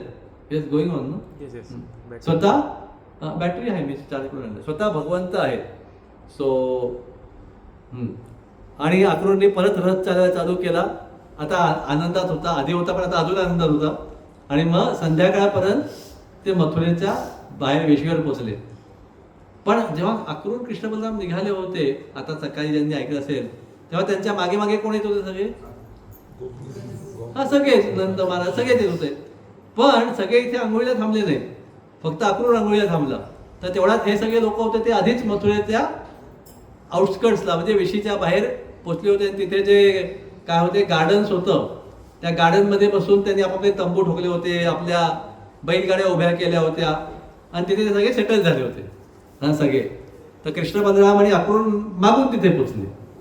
तेव्हा कृष्ण अक्रूरचा हात घेतात रथात, म्हणतात की अक्रूर कृपया इथे थांब, मी आता इथे उतरतो आणि मी इथे थोडा वेळ विश्राम करीन आणि मथुरेमध्ये मी नंतर प्रवेश करेन, तू पुढे जा तुझ्या घरी. तर अक्रूर तिथे थोडंसं हे म्हणतात की तुम्हा दोघांशिवाय मी काय मथुरेमध्ये प्रवेश करणार नाही. मला माहिती आहे की भगवंता तुम्ही भक्तवत्सल आहात, तुम्ही भक्त तुम्हाला प्रिय आहे आणि मी पण एक भक्त आहे. तर मला असं मध्येच अर्धवटे सोडून देऊ नका. ते म्हणतात अक्रूर की कृपया तुम्ही माझ्या घरी या. कृष्ण आणि तुमचे मोठे भाऊ बलराम, हो तर व्रजवसींना पण घेऊन ये, ते इथे आहेत ना, ते सगळ्यांना घेऊन माझ्या घरी या आणि माझ्या घरावर कृपा करा. म्हणतात मी परत अक्रूर नंबर देते. तो म्हणत नाही मी अक्रूर आहे, यदुकुळांपैकी एक श्रेष्ठ आहे. तो म्हणतात मी एक साधा नॉर्मल ऑर्डिनरी गृहस्थ आहे, माझ्या घरदाराशी मी आसक्त आहे, भौतिक पाठ पूजाशी मी आसक्त आहे. तर कृपया माझ्या घरी या आणि माझ्या घरात तुमचे चरण कमल ठेवा. म्हणतात तुम्ही माझ्या घरी आल्याने मी तर काय, माझे अनेक पिढ्यांचा उद्धार होईल, अनेक यज्ञांची फळं मला मिळून जातील. म्हणतात ह्या जे तुमच्या चरणांना बली महाराजांना कृपा मिळाल्यावर काय झालं, बली महाराजांना एवढं सगळं यश, प्रसिद्धी, संपत्ती, राज्य मिळालेलं आहे. म्हणतात तुमच्या चरणांवरूनच गंगेचं पाणी येत आहे, ते भगवान शंकरने आपल्या डोक्यावर धारण केलेलं आहे. तर कृपया तुम्ही तुमचे चरण आमच्या घरी लावा. तर तेव्हा भगवंत रिप्लाय करतात की अक्रूर मी नक्कीच तुमच्या घरी येईन. आता हे स्तुती करताना अक्रूर भगवंतांना यदोत्तम नाव म्हणतात, यदूंपैकी उत्तम, यदोत्तम. तर भगवंतांना मी तुमच्या घरी येईन, पण आत्ता नाही. पहिले मला तुम्ही माझं नाव काय घेतलं, यदोत्तम. या यदु उत्तम म्हटलं ते यदोत्तम होतंय संधीमध्ये. तर मी यदूंमधला उत्तम आहे, बरोबर आहे. तर आधी मी यदूंचे जे शत्रू आहेत त्यांची हत्या करेन किंवा त्यांचा नायनाट करेन आणि माझ्या बाकीचे नातेवाईक आहेत, खास करून आई बाबा म्हणजे, त्यांना आनंद देईन आणि त्याच्यानंतर मी तुमच्याकडे येईन, पण आत्ता नाही. आता तुम्ही एकटेच जावा. तर अक्रूर मोठ्या हृदयाने स्वीकार करतो आणि जड हृदयाने मथुरेत एकटा प्रवेश करतो. कृष्ण बलराम तिथे होतात जिथे नंद महाराजांनी कॅम्प घेतलेला असतो. आणि अक्रूर काय करतात, पहिले जाऊन थम्प्सला रिपोर्ट करतात. ते ऑन ड्युटी आहेत. आपले पण इथे हल्ली ऑन काय वर्क फ्रॉम होम वाले ऑन ड्युटी असतात. इथे कोण सध्या दिसत नाहीत कोण असतील, पण गणेशजी वर्क फ्रॉम होम तर आहे तुमचं, तशी सुट्टी आहे. पण तसं म्हणजे यात्रा मंगळवार उद्या असते तरी थोडे ऑन ड्युटी इथे राहिले असते. बिचारे सरस्वती मातेंना असतं ऑन ड्युटी जमतलं, त्यांना जावंच लागतं ऑफिसला. ह्या सगळ्यांची मजा आहे. ऑन ड्युटी यात्रा करा आणि थोडं काहीतरी लॅपटॉपमध्ये टायपिंग करत जायचं. सो एनिवे, सो हम देखते हैं. तर अक्रूरजी जातात आणि रिपोर्ट करतात. ते ऑन ड्युटी आलेले, वृंदावनला गेलेत, पण बघा वृंदावनला ऑन ड्युटी, ऑन ड्युटी वृंदावनलाच पाठवलं ऑन ड्युटीमध्ये. सो गेले आणि आल्यावर त्यांनी रिपोर्ट केला कंसाला की कृष्ण बलराम आता आलेले आहेत आणि त्यांना रिपोर्ट करून ते आपल्या घरी निघून जातात. मग कृष्ण बलराम जातात, थोडा आराम करतात. मग आपल्या सवंगड्यांना घेऊन संध्याकाळच्या वेळी हे वॉकिंगची वेळ, फिरायची वेळ बरी असते ना. बघा आपल्याला संध्याकाळी बाहेर पडतो फिरायला. आजकाल तुम्ही लोक आईस्क्रीम खायला संध्याकाळी जाता, थोडं फिरायला. आज जाऊ नका, गौरांगी लगेच आपल्या वडिलांकडे बघतायत आईस्क्रीम खायला जायचं. काय गौरांग बरोबर ना? हो म्हटलं लगेच आईस्क्रीम खायला संध्याकाळी जातं म्हटलं, तो बाबांकडे बघतो, बाबा जायचं बरोबर. सो संध्याकाळी आजकाल आहे, ते काही नवीन नाहीये. भगवंत पण संध्याकाळचे आपल्या मित्रांना घेऊन म्हणतात, चला मथुरा पाहून येऊ, बड़ा शहर है देखा है, बड़ा सुंदर शहर है, सुना है, देखा है, हम तो वृंदावन से आए, कभी देखा नहीं, तो चलो क्या करके आते हैं, घूम के आते तो मथुरा घूम के आते हैं, फेर फटका मार के आते हैं, देख के आते हैं. तो ऐसे करते ते शिरतात. तर मथुरेचं ऐश्वर्य, उंच कमानी, सोन्याची घरं, सोन्याने मडवलेली घरं, मोठे मोठे तांब्याचे काय पेटारे, धान्याचे पेटारे वगैरे. तुम्ही काय म्हटले? खांब.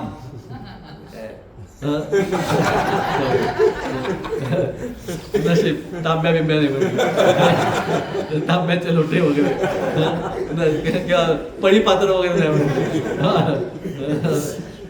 पेटारे ज्याच्यात भरपूर धान्य होतं. आणि त्या वेगवेगळ्या ठिकाणी बरेचसे ते मोठ बांधलेले होते, म्हणजे पाण्याचं कॅनल टाईप, शत्रू इझिली येऊ नये म्हणून. अनेक शहराच्या बाहेर होतं आणि शहराच्या आत पण. आणि त्याच्यातच सुंदर सुंदर बगीचे, आनंददायक, पक्ष्यांनी भरलेले, कारंजांनी भरलेले असे काही बगीचे होते. हे काही नवीन नाही, शहरांमध्ये कारंजी असतात वगैरे, हे तेव्हापासून आहे. आणि रस्त्याचे काय चौक, आणि सुंदर प्रशस्त चौक, ट्रॅफिक जाम मध्ये नव्हे. आपल्याकडे 2 लेन 4 लेन 6 लेन किती केलं तरी. मला आठवतोय 2 लेन असताना लोक रत्नागिरीतनं मुंबईत 5 तासात जायची. आता 4 लेन झाल्यावर 6 तासात जातात. 6 लेन झाल्यावर 7 तासात जातील. I don't know. सो आता तुमच्या मुंबई पुण्यात आता मिसिंग लिंक बनते. आता म्हणतात मिसिंग लिंक झाल्यावर अर्धा तास वाचेल आणि 2 वर्षांनी 1 तास जास्त लागेल. हे आपल्या भौतिक जगताचं नियम आहे. पण तिथे सगळे प्रशस्त, नो ट्रॅफिक, पण भरपूर वर्दळ होती. अनेक घोडेगाडी, रथ, हत्ती यांची वर्दळ खूप होती शहरात, पण ट्रॅफिक जाम कुठे नव्हते. आणि सुंदर गार्डन्स, प्रत्येकाची मोठी मोठी घरं, महाल, प्रत्येकाचं प्रायव्हेट गार्डन, स्विमिंग पूल पण वो भी तेव्हापासून आहे. सो आणि त्याच्यात मस्त पिकॉक्स, बोरांचे आवाज येत आहेत, पक्ष्यांचे आवाज येत आहेत, ते हंस वगैरे असे वेगवेगळे पक्षी आहेत. आणि खांबाने आधार केलेल्या प्रत्येक घरात बाल्कन्या होत्या. त्या बाल्कन्यांच्या कठड्यांवर रत्न, मोती वगैरे असे काय म्हणतात त्याला, लावलेले होते साध्या भाषेत. ते माझ्या साध्या भाषेत लावलेले होते. आणि सुंदर सुगंधित पाण्याचा शिरकाव सगळीकडे होता. आणि घराला सुशोभित केलेलं होतं. प्लॅस्टिकच्या तोडांनी नव्हे, त्या पत्र्याच्या करणारे तसल्या तोडांनी नव्हे, तर रत्न, हिरे, वैदूर्य, वेगवेगळ्या प्रकारचे मोती अशा सगळ्यांनी घरं सुशोभित होती. आणि पाण्याने भरलेले तांब्या होत्या, अशा सगळ्या प्रकारे होतं. आणि असे सुशोभित पुरुष, सुशोभित महिला इकडे इकडे जाये करत होत्या. आणि सगळ्या लोकांना आता कृष्णाचं दर्शन घ्यायची इच्छा होती. जाये करता करता ते कृष्णाचं सुंदर दर्शन घेत होते सगळे. आणि आता बातमी आली लोकांमध्ये, पुरुष मंडळी तर रस्त्यावर होती, ते दर्शन घेतच होते, पण महिला मंडळी थोडी घरात होती. तर त्यांना बातमी आली की कृष्ण आलेले आहेत. आणि काही महिला, जसं गोपींची स्थिती होती तसे काही महिला जेवण खात होत्या, त्यांनी जेवण सोडून दिलं, आल्या बाल्कनीत भगवानचं दर्शन घ्यायला. काही वस्त्र घालत होत्या, तर त्यांनी वस्त्र उलटे घातले. म्हणजे आपण कधी कुर्ते उलटे घालतो, तसं त्या माते लोकांनी वस्त्र उलटे घातले चुकून, आणि तशाच दर्शन घ्यायला आल्या बाल्कनीमध्ये भगवंतांच्या. काही झोपलेल्या होत्या, पण त्यांना कृष्ण शरीरावर एकदम आवाज वाढला शहरात लोकांची. त्या ऐकून ते जागे झाल्या आणि त्या तशाच आल्या. म्हणजे थोडंसं झोपलेलं असताना आपण अस्तव्यस्त असतो, तशाच त्या दर्शन घ्यायला आल्या. आपल्याला परत डेकोरेट करायला नाही थांबल्या. काही महिला आपल्या मुलांना दुग्धपान करत होत्या, त्याच तशा लहान मुलांना साईडला सोडलं आणि ते भगवंतांच्या दर्शनाला बाल्कनीत आल्या. तर रस्त्यावर खाली पुरुष होते, महिला सगळ्या बाल्कनीत होत्या आणि भगवंत एकदम हळूहळू सगळ्यांकडे बघत, स्माईल देत, नजर टाकत चालत होते. तर अशा प्रकारे त्यांनी सुंदरशी एकदम काय हिरोईक एंट्री घेतली मथुरेमध्ये. सगळ्या शहरातले लोक त्यांचं अशा प्रकारे स्वागत करत होते. आणि ज्या महिला बाल्कनी होत्या, पुरुष तर खाली रस्त्यावर होते, महिला बाल्कनी होत्या, त्यांनी फक्त नजरेने भगवंतांना आपल्या हृदयामध्ये घेऊन टाकलं. तेथे आचार्य सांगतात की गोपींचं जे वाक्य होतं की आता मथुरेमधल्या सगळ्या महिला भाग्यशाली होऊन जातील, त्यांना भगवंतांचं दर्शन मिळेल. आणि ते एका प्रकारे खरं ठरलं आणि सगळ्या लोकांनी आपलं आयुष्यातलं सगळं दुःख बीक त्यांचं निघून गेलं फक्त भगवंतांच्या दर्शनाने. आणि भगवंत पण सगळ्यांकडे आपल्या नजर टाकून सगळ्यांना आनंद देत होते. काही काही महिलांनी वरून पाकळ्यांचा वर्षाव केला आणि काही लोकांचे तेच रोमांच कंप एकदम स्तब्ध होऊन राहिले. आणि जे ब्राह्मण रस्त्यावर होते ते भगवंतांच्या स्तुतीपर मंत्रोच्चार करत होते. काही लोक भगवंतांना दही देत, मडकी देत होते. असं वेगवेगळ्या प्रकारे भगवंतांना वेगवेगळे लोक गिफ्ट देत होते. काही चंदन पाणी देत होते वगैरे वगैरे. आणि संपूर्ण मथुरेमध्ये आता एकच गप्पा चालू झाली की कसे भगवान कृष्ण आणि बलराम एवढे सुंदर शहरामध्ये प्रविष्ट झालेले आहेत. आणि सगळे पण मथुरेच्या लोकांनी काय गप्पा चालू केल्या, त्यांनी गप्पा चालू केला की बापरे, वृंदावनच्या लोकांनी काय पुण्य केलंय. मथुरेच्या लोकांनी काय गप्पा चालू केल्या, वृंदावनच्या लोकांनी बघा, कधी ते द्वेषी नव्हते, त्यांना वृंदावनच्या लोकांनी काय पुण्य केलंय की भगवंतांनी त्यांच्यामध्ये त्यांच्या ज्या लीला होत्या भगवंतांच्या, ते मथुरेच्या लोकांनी ऐकल्या होत्या. कशा काय बरं, वृंदावनचे काही काही गृहिणी लोक ते दूध दही मटका वगैरे विकायला मथुरेला पण यायच्या. तर त्यांच्या गप्पातनं त्यांनी ते ऐकलं होतं काय काय लीला वृंदावनला चालल्या आहेत. पण आता ते म्हणतात की जेवढे पण त्यांनी पहिल्यांदा, तेव्हा व्हॉट्सअप स्टेटस नव्हते, म्हणून त्यांनी पहिल्यांदा कृष्ण बलरामांना पाहिलंय. आता पण नुसतं वर्णन ऐकलं होतं. आणि आपण व्हॉट्सअप स्टेटसला एवढे सुद्धा कृष्ण बलराम पाहिलेत, पण अजून खरेखोर पाहिले नाहीये. कारण आपण नुसतं स्टेटस मध्ये really we have not experience Krishna Balram. So त्या प्रकारे मग ते पुरुष म्हणायला लागले की काय वृंदावनच्या लोकांनी काय केलंय पुण्य की त्यांना भगवंतांच्या एवढ्या लीला एवढे वर्ष पाहायला मिळाल्या. ज्या महिला होत्या त्या म्हणायला लागल्या की गोपींनी काय तपस्या केली गेल्या जन्मात की त्यांना कृष्ण बलराम त्यांच्यामध्ये उपस्थित झाले. असं करत भगवंताचं मथुरेतला पहिल्या दिवसाची चर्चा ऐकून घेऊया, दुसऱ्या दिवशी चर्चा उद्या ऐकूया. तर भगवंत पुढे आले आणि त्यांना आता एक समोर धोबी दिसला. तो धोबी आणि त्याचे असिस्टंट लोक खूप सारे धुतलेले कंसाचे वस्त्र होते, सगळे कंसाचे धुतलेले वस्त्र घेऊन जात होते. तर कृष्ण तिथे गेला आणि म्हणला, मेन धोबी पुढे होता, 2 छान वस्त्र सेट आम्हाला द्या. काय करा, 2 छान वस्त्र सेट आम्हाला द्या, कारण का आम्ही पात्र आहोत हे उत्तमातले उत्तम वस्त्र घ्यायला. आणि तुम्ही समजा धोबी म्हणजे धोबी महोदय, तुम्ही समजा आम्हाला असं वस्त्र दिले तर तुला त्याच्या बदल्यात खूप असीमित आशीर्वाद मिळतील. पण हा जो धोबी होता हा कंसाचा चांगला, कंसाचा असा संघ घेतलेला होता. म्हणून तो रागवला आणि उलट त्यांनी उत्तर दिलं. इथे सांगताय की तो कंसाचा असंग घेत सर्वंट होता, तसं अधिक काही लोक पुढे येतील ते पण कंसाचे सेवक होते, पण ते भगवंतांना शरण गेले, पण हा धोबी नाही गेला. तर तो म्हणतात, काय तुम्ही उद्धट मुलं, तुम्हाला तर फक्त त्या जंगलात फिरायची सवय आहे आणि तुम्हाला कशाला हे कपडे पाहिजेत, हे राजाचे आहेत. तुम्ही राजाचे कपडे घेतले तर इथे पोलीस लोक आहेत, ते तुम्हाला पकडतील आणि जेलमध्ये टाकून देतील. चला चालते व्हा, कळत नाही तुम्हाला कुठले पळून जायकडे वगैरे, चालते व्हा, आपला रस्ता झाला जे काय असेल ते. अशा प्रकारे थोडा उद्धत प्रकार आहे, ते म्हणतात फुल्स गेट आउट ऑफ हिअर, इकडनं बाहेर पडा आणि उगीच काहीतरी माझ्याकडे भिक्षा मागू नका, कपडे द्या म्हणून. तुम्हाला जिवंत राहायचं असेल तर लगेच इकडनं पळता पाय काढा. म्हणतात एखादा उगीच हिरोगिरी करतो तेव्हा राजाच्या वस्तू मागतो, तेव्हा राजाचे सैनिक लोक त्याला लगेच पकडून मारून टाकतात. हे उत्तर ऐकल्यावर कृष्ण भगवंत थोडेसे रावल्यासारखे झाले आणि त्यांनी फक्त आपल्या बोटांच्या टोकांनी नुसतं असा हात लावला. काय असतं चाकू सुरी वगैरे काही नाही, नुसतं बोटांनी हात लावला आणि त्या धोब्याचे जे शीर होतं ते झाडापेक्षा वेगळं केलं आणि तो धोबी तिथे मरून पडला. तर धोबीचे खूप सारे असिस्टंट होते, मोठा टीम होती. ही होता एक बिग धोबी कंसाचा. तो आजकाल काय म्हणा हा मोठा धोबी होता, असा एकटा नाही, त्याकडे 100 धोबी असिस्टंट धोबी होते. तर ते बाकीच्या धोबींनी असिस्टंट लोकांनी पाहिलं, अरे हे तो आपला धोबी खरी बोल होता.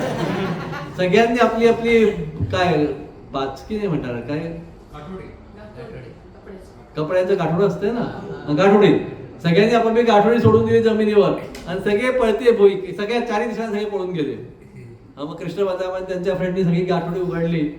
पहिले कृष्ण बलरामनी सर्वात 2 बेस्ट कपडे आपल्याकरता घेतले आणि बाकी ग्वालबालांनी पण जे आलेले फिरायला त्यांनी पण प्रत्येकाने आपापले नवीन नवीन धुतलेले कपडे घातले. नवीन कपडे धुतलेले फक्त, आणि नवीन रंगवलेले कपडे घातले सगळे एकदम. तो स्वतःला डेकोरेट केलं आणि तिकडे ते बाहेर पडले आणि काही काही कपडे उरलेले होते ते रस्त्यावरच पडून राहिले. आणि तिकडनं पुढे गेल्यावर आपण पाहतो एक वीवर म्हणजे विणकाम करणारा आला आणि त्यांनी पाहिलं की भगवंतांनी कपडे घातले पण भगवंतांनी ऑर्नामेंट्स आभूषण नाही आहे. तर विणकाम करणाऱ्याकडे कपड्यांनी विणलेले असे आभूषण आजकाल बघा काही काही माहित नाही, मे बी माती लोकांना माहिती असेल, पुढे नाही भगवान फुलां कापडाची फुलं वगैरे बनवतात. अशा प्रकारे तो विणकामचे एक्सपर्ट होता की तो कापडाचे ज्वेलरी त्याच्याकडे होती भरपूर प्रकारची, सगळी कानातली वगैरे टोटल सेट. तर त्याने कृष्ण बलरामला आणि बाकीच्यांना भरपूर कापडापासून बनवली आणि नुसतं नाही मॅचिंग ज्वेलरी कृष्ण बलरामने घेतलं होतं. सो मॅचिंग ज्वेलरी घेतली आणि त्यांनी ती कृष्ण बलरामना सुंदर ज्वेलरी पण घातली कापडाची. आता अजून दोघेही कृष्ण बलरामने आपली घालून घेतली, सुंदर दिसायला लागले. तर हा पॉईंट भागवतमधला नाही आहे पण माझ्या मनात आला की जनरली हे असं कापड डेकोरेशन ज्वेलरी हे सगळं प्रोजी लोकांना जास्त कळत नसतं त्यातलं, बरोबर ना शिवबाबा? जास्त नाही पण माती लोकांना कळतं, पण इथे कृष्णांना कळतं सगळं. कृष्ण हे प्रोजींच्या सारख्या शरीरात आहेत पण त्यांना मात्र व्यवस्थित मॅचिंग बिचिंग सगळं ते आपले प्रोजी लोक कसे असतात गव्हाळ्यासारखे तसे नाही. एकदा एक सिनियर गृहस्थ आहेत, नाव घेत नाही, चौकणीचे आहेत, आमच्याच वयाचे आहेत. तेव्हा आम्ही शिकताना ते IITतनं आधी कोल्हापूरला काहीतरी त्यांनी बीटेक केलं, तर मी नाव नाही सांगतो, ज्यांना कळेल त्यांना कोडं सोडवा. मग त्यांनी IITतनं MTech केलं आणि आता BMCत जॉबला आहेत, बस जास्त नाही म्हणलं. तर ते एकदा सांगत होते, अरे मस्त कुठेतरी आम्हाला कुठेतरी प्रोग्रामला का लग्नाला कुठेतरी जायचं होतं, तर मी काय आपलं घेतलं कुर्ता घातलाय. तर आमची माते म्हणतात, हे काय घातलंय तुम्ही? हे पण मी म्हणतो हे सगळं चांगलं व्यवस्थित आहे की, ह्यात काय प्रॉब्लेम आहे, एकदम फर्स्ट क्लास आहे. त्याचे हे काय घातलंय काहीतरी. सो एनिवे ते म्हणतात ते त्यांना कळतं, आपल्याला काय कळत नाही. आय होप सो, बरोबर आहे ना सुंदर इथे? I hope so. Anyway so पण इथे भगवान कृष्णांना कळतं, भगवान कृष्णांना सगळं कळतं. ते बरोबर सगळे कपडे घेतले, ज्वेलरी घेतली, सगळं एकदम पोझिशनमध्ये वगैरे. He was very perfect Krishna. So आणि भगवंत खूप प्रसन्न झाले आणि त्यांनी या आयुष्यात त्या विणकराला या आयुष्यात भरपूर संपत्ती प्रसिद्धी दिली आणि नंतर भगवंतांची शुद्ध भक्ती पण या आयुष्यानंतर भगवत धामाची गॅरंटी पण त्यांना देऊन टाकली. त्यानंतर पुढे गेल्यावर सॉरी भगवंत कुठे पोचले? एका फ्लॉरिस्ट फुलवाल्याकडे. कुठे आहेत आपले फुलारी प्रभू? हाँ वो उनका काय फॅमिली ट्रेडिशन का सरनेम आहे. इथे निगडीजवळ एक प्रभूजी आहेत, त्यांचं पण नाव आहे फुलसुंगे, आमचे जुने मित्र खूप जुने. उनका भी वही फ्लॉवर नर्सरी वगैरे. हाँ मोटी नर्सरी है, खूब मोटी। वो निगड़ी के आगे जाओगे ना देहू में, it's like a big big super big nursery है वहाँ पे। और एक नहीं 50-60-100, हाँ वो एक बड़ा नर्सरी हब है यहाँ का, महाराष्ट्र का। तो एक बार मैं गया तर वहाँ पर नुसतं एवढ्या मोठ्या किती आवाड हव्या नर्सऱ्या, आणि एक असती चालू आहे, अनेक आहेत तिथे। सो उनका वहाँ पे फेमस है, उनका नाम मैं भूल गया, कुछ फ्लॉवर का ही है, he is very famous for flower nursery. आपले आम्ही त्यांना फुलसुंगेच प्रो म्हणतो। तसा त्या फुलवाल्याकडे गेले, त्याचं नाव होतं सुदामा, ते द्वारकेतला वगैरे सुद्धा वेगळा नाव सेम आहे। तर तसं सुदामा नावाचा एक ग्वालबाल पण आहे वृंदावनला, तोही वेगळा। सो सुदामा नाव होतं आणि त्याच्या दुकानात शिरले ते। त्याच्या फुलवाल्याकडे सुंदर सुंदर हार वगैरे भरपूर, आजकाल बुके असतात तेव्हा हार होते जास्त, सगळे रेडी होते। आणि लगेच पाहिल्यावर हा खुश झाला, अरे भगवंत तुम्ही आमच्याकडे आलेले आहात। त्यांनी शरणागती घेतली आणि मग त्यांनी त्यांचा सेवा केली, आदर केला, बसवलं, हातपाय धुतले, पेस्ट वगैरे लावली, चंदनाची पेस्ट नाही चंदनाची पेस्ट लावली। आणि नंतर तो म्हटला आता माझा जन्म सार्थक झालाय, तुम्ही कृष्ण बलराम माझ्या दुकानात आलाय, बोला काय करू, हे सगळं तुमचं आहे, तुम्हाला काय पाहिजे। म्हणतात माझ्या अनेक पिढ्यांचा आता उद्धार झाला, कारण का तुम्ही आमच्या दुकानात आलाय। आणि त्याला कळलं भगवंतांना काय पाहिजे। त्यांनी लगेच काय केलं, तो आधी म्हणतो प्लीज ऑर्डर मी, कृपया ऑर्डर करा तुमची काय इच्छा आहे, कशी तुमची सेवा करू। म्हणजे तुमची सेवा करायला संधी मिळणे हे आयुष्यातला सर्वात मोठा आशीर्वाद आहे। पण सुद्धा मला कळलं की काय पाहिजे। त्यांनी लगेच आपल्या दुकानातले सर्वात 2 बेस्ट हार काढले आणि कृष्ण आणि बलरामांच्या गळ्यात घातले, आणि बाकीचे हार घातले आणि बाकी ग्वालबालांच्या सगळ्यांना देऊन टाकले। कृष्ण खूप प्रसन्न झाले। त्यांनी सुदामांना जे काय म्हटलं, तुझी काय इच्छा आहे ते माग, जी काय इच्छा आहे ते माग। तर सुदामांनी खूप छान मागितलं इथे, ते भगवंत भक्त होते। तो श्लोक आता मला इथे मी वाचत नाहीये, 10:41-51 ते म्हणतायत सुदामांनी ना हुशार आहेत, एका श्लोकामध्ये 3-4 वस्तू मागितल्या, पण कोणत्या 3-4 वस्तू मागितल्या ते ऐका। एका श्लोकामध्ये ते पहिलं म्हणतात, सुदामा पहिलं मला भगवंतांच्या प्रती शब्द अविवर आहे, म्हणजे हा अनवेवरिंग, पण मराठीत काय म्हणूया, निश्चल अचल भगवंता तुमच्या प्रती मला अचल भक्ती द्या, त्याच्यात कधी चंचलता येऊ नये, दृढ भक्ती द्या। मग पुढे म्हणतायत हा भगवंता तुम्ही जे सर्वांचे परमात्मा आहात त्याच्या प्रती अचल भक्ती द्या। आणि त्या श्लोकात ते 3-4 वस्तू एका श्लोकात बघून घेतात। फर्स्ट भगवंतांप्रती अचल भक्ती द्या, सेकंड भक्तांप्रती मैत्री भावना द्या, आणि थर्ड बाकी जीवात्म्यांच्या प्रती मला करुणा भावना द्या। आपण ऐकले की खरं जे भक्त असतात ते 4 लेवलला कार्य करतात, भगवंतांना आदर, भक्तांबरोबर मैत्री, जे अज्ञानी लोक आहेत त्यांच्यावर करुणा, आणि जे द्वेषी लोक आहेत त्यांना लांब ठेवतात। तर ह्यांनी फक्त पहिले 3 मागितलं, द्वेषी लोकांचं मागितलं नाही ह्यांनी। आणि तर आपल्याला हे कळलं पाहिजे की भगवंतांकडून आपण काय मागितलं पाहिजे। एकाच्या भगवंतांच्या प्रती निश्चल भक्ती, भक्तांच्या प्रती प्रेममयी संबंध, मैत्री भावना, आणि अज्ञान लोकांच्या प्रती थोडीशी त्यांना कृपा करायची आणि भगवंत ज्ञान द्यायची शक्ती। भगवंतांनी त्या सुदामाला फक्त एवढंच दिलं नाही, तर या जन्मी भरपूर भौतिक सुख सुविधा दिल्या, आणि पुढच्या जन्मी भगवत धामाची त्यांना शाश्वती दिली। प्रभुपाद सांगतात की हा फरक होता, एक सुरुवातीचा वॉशरमॅन मध्ये, धोब्यामध्ये त्यांनी भगवंतांना ओरडलं, आणि हा फुलवाला सुदाम्यामध्ये। असा करून भगवंत पुढे चालतायत, पुढे निघाले शहर फिरायला। सगळे वेगवेगळे लोक येऊन भगवंतांना, आपण 3-4 एक्झाम्पल घेतले, पण सगळे वेगवेगळे लोक येऊन भगवंतांना आदर करतात वेगवेगळ्या प्रकारे। पुढे गेल्यावर त्यांनी पाहिलं एक तरुण मुलगी होती, तशी ती आता बघा, तशी ती आपण एकच शब्द लावतो, सुंदर, लावण्य वगैरे, संस्कृत खूप टेक्निकल आहे। सुंदर म्हणजे काय, चेहरा सुंदर, असं एक बार लेक्चर बतायचा, ठीक आहे। आणि मग लावण्य म्हणजे काय, नुसतं चेहरा नाही, शरीराचं लांबी, रुंदी, जाडी, हाथ कसे, पाय कसे, मतलब पूरा बॉडी शेप में। तो एक कुब्जा था, उसका तो चेहरा सुंदर था, पर वो लावणी होती ती अशी पाठीमध्ये, ती तरुण होती खूप, पण पाठीमध्ये वाक आलेला होता. त्यामुळे ती कंसाच्या सेविकांच्या ग्रुपमध्ये होती, पण कंस तिला काही एवढा लक्षात येत नव्हता. तर तिच्याकडे तो अट्रॅक्ट होत होता, की तशी ती कुब्जा होती.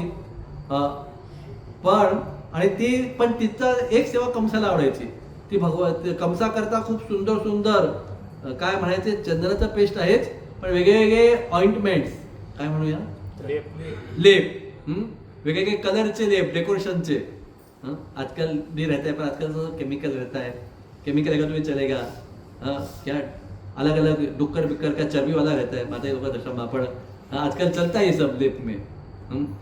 बरं ते काय लाल कलरमध्ये रक्ताच्या अंश वगैरे असतात, पर वो एकदम नेचुरल वाला सुंदर सुंदर अलग अलग बहुत सारे कलर के लेप थे पूजा के पास, ट्रे भर के. जैसे आजकल आर्टिस्ट लोग का ट्रे रहता है ना कलर वाला, तो ऐसे या आई डोंट नो डेकोरेशन में अलग अलग शेड का कुछ डब्बी रहता है, वैसे कुब्जा के पास बहुत सारे कलर के ट्रे ही था पूरा नेचुरल लेप का, और वो लेके जा रहे थे कंस के लिए. तो उन्होंने देखा. एक्चुअली यहाँ पे विश्वनाथ अलग अलग बताते हैं. विश्वनाथ चक्रवर्ती ठाकुर कहते हैं एक कि वो एक्चुअली सत्यभामा की एक शक्ति है, और कोई बोलते हैं कि वो भूदेवी है, भूमि देवी की एक रूप है, भूमि देवी की. और वो ऐसे वाकली का आहे कारण का आता एवढे सगळे आसुरी सैन्याचा भार तिच्यावर आहे म्हणून ती वाकलेली आहे. आणि भगवंत आता पुढे आपल्याला माहिती आहे भगवंत तिला सरळ करतात.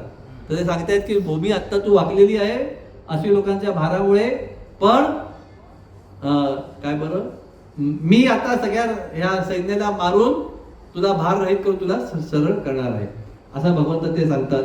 पण अजून सांगतायत की एका ठिकाणी मला इथे मी लिहिलंय, मला एक प्रौजींनी सांगितलं की काही आचार्य सांगतात की ती कोण होती माहितीये का. आता बघा पुढे येणार आहे. तिच्या मनात, गोपींच्या मनात भगवंतांच्या प्रती माधुर्य रस आहे. ती काम भावना नाही आहे. आपल्याला काम भावनेसारखं वाटतंय, पण ती काम भावना नाहीये. पण कुब्जा भगवंतांप्रती कामुक भावनेनीच अट्रॅक्ट झाली होती स्टार्टिंगला. नंतर भगवंताची कृपा मिळाल्यावर तिची शुद्ध भक्ती झाली, पण सुरुवातीला ती कामुक भावनेने शारीरिक आकर्षणाने ती भगवंताकडे, प्युअर आकर्षणाने भगवंताकडे अट्रॅक्ट झाली होती. तर एक आहे भूमिदेवी होती, मी सगळे कंबाईन ट्रूथ असेल. एक आचार्य काय सांगतात, ती गेल्या जन्मीची शूर्पणखा होती, कारण की ती पण रामांकडे कामुक भावनेने अट्रॅक्ट झालेली होती, पण त्या आयुष्यात काही तिची इच्छा हरिबोल तिची इच्छा पूर्ण झाली नाही. पण भगवंता ती अट्रॅक्ट झाली भगवंताने. जसं आपण पाहतो ना, ती बली महाराजांची बहीण, ती पुतना बनली. आधी तिला आईची भावना आली, नंतर मारायची भावना आली, तर भगवंताने तिला तसंच काही आचार्य म्हणतात की ती गेल्या जन्मीची शूर्पणखा होती. आणि त्या desire, she had that lusty desire, त्या वेळेस भगवंताच्या प्रती कामुक इच्छा होती, मग तीच घेऊन ती इथे कुब्जाहून आली. तर कॉम्बिने सगळी होती, ती भूमिदेवी होती, सत्यभामाची रूप होती, एक विस्तारित रूप, आणि काय कोण होती ती शूर्पणखा पण होती वगैरे वगैरे. सो ती कंबाईंड होती. आणि भगवंताने तिला त्या प्रकारचं सुरुवातीला समाधान पण दिलं, आपण पुढे ऐकूया. पण जेव्हा भगवंताने तिला स्पर्श केला तेव्हा मात्र ती सगळी काम भावना निघून गेली आणि मनात संपूर्णपणे भगवंतांच्या प्रती शुद्ध भक्तीची भावना तिच्यात आली. सो भगवंत मुद्दाहून तिचं एका प्रकारे, आता कॉलेजच्या किंवा तरुण मुला मुलींमध्ये कधी ते एकमेकांना जोक्स करतात, तर तशी कुब्जा सुंदर होती, पण तशी ती तिच्या वाक आल्यामुळे तशी ती सुंदर नव्हती. तर भगवंत मुद्दाहून तिला म्हणतायत, हे काय जगत सुंदरी, लाईक एका प्रकारे. पण भगवंत कॉमेंट मारत नाहीयेत. आपण कॉमेंट मारतो दुसऱ्यांच्या प्रती, कॉलेजमध्ये टोमणे मारतो, पण भगवंत एका प्रकारे सांगतायत की घाबरू नको, तुला मी आता जगत सुंदरी बनवणारच आहे लवकर. So Krishna is actually not commenting on her. तिच्या त्या बाक आलेल्यावर ते हसत नव्हते भगवंत, कॉलेज तरुण मुलांमध्ये चालतंय. उलट ते सांगताय, डोंट वरी, मी म्हटलं ना जगत सुंदरी, तर तू आता लवकरच जगत सुंदरी होणार आहे. ही भगवंतांची भावना होती. आपण तिला कॉमेंटच्या रूपात घेतोय, पण भगवंत तिला शाश्वती देत आहेत. तो असं ते म्हणतात. पण आणि भगवंत पण आपल्या मित्रांबरोबर होते, तर सगळे तरुण मित्रांबरोबर. तर ते म्हणतायत, हे जगत सुंदरी, तुम्ही हे सगळे लेप कोणासाठी घेऊन जाताय? आम्हा दोघांना हे तुझे सुंदर सुंदर लेप दे, तर आम्ही तुला खूप आशीर्वाद देऊ, शंका करू नको.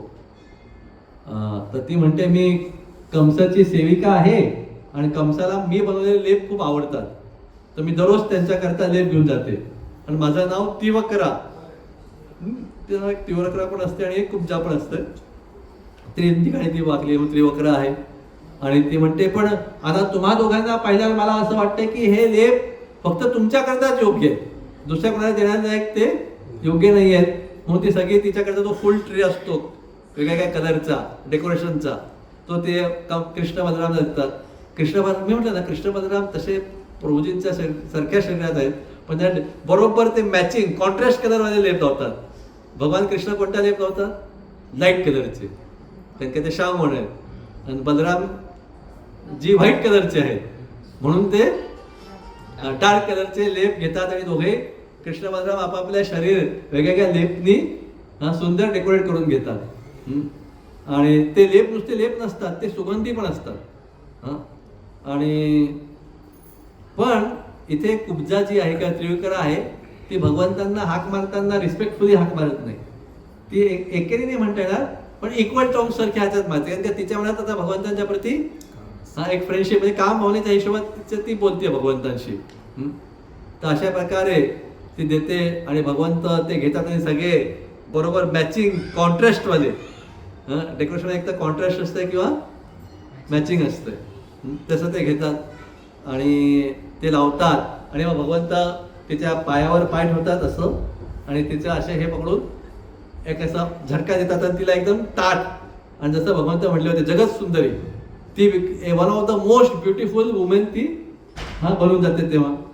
आणि ह्यानीच ती अजून भगवंतांच्या प्रती ती अजून आकर्षित होते. अजून ती शुद्ध भक्त झालेली नाहीये, आता हात होतात नाही, नंतर भगवंत जातील कुब्जाच्या घरी तेव्हा ती शुद्ध भक्त बनते, पण आता ती भौतिक आकर्षणानेच भगवंतांच्या प्रती आकर्षित होते आणि म्हणते कृपया माझ्याकडे या, माझ्या घरी या तुम्ही. आणि आता ती एकदम लावण्य पण बनते आणि सुंदर पण बनते. तो सुंदर होती पण लावण्य पण बनते. आणि एकदम म्हणजे एका प्रकारे आजकालच्या भाषेत काय ती भगवंतांना प्रपोज करायला लागते की चला आमच्याकडे. पण भगवंतांच्या बाजूला बलराम आहेत आणि बघतात, मग ग्वालबालांकडे जसं की ग्वालबाल असं असतं क्या चल रहा है करके कृष्णांना, तो कृष्णा म्हणतात मी तू जसं अक्रूरला सांगितलं मी नंतर येईन, तसं ते कुब्जा म्हणतात आम्ही येईन थोडं नंतर येईन, आता मला इम्पॉर्टंट काम आहे. आणि हे लोक पण आमच्या बरोबर आहेत.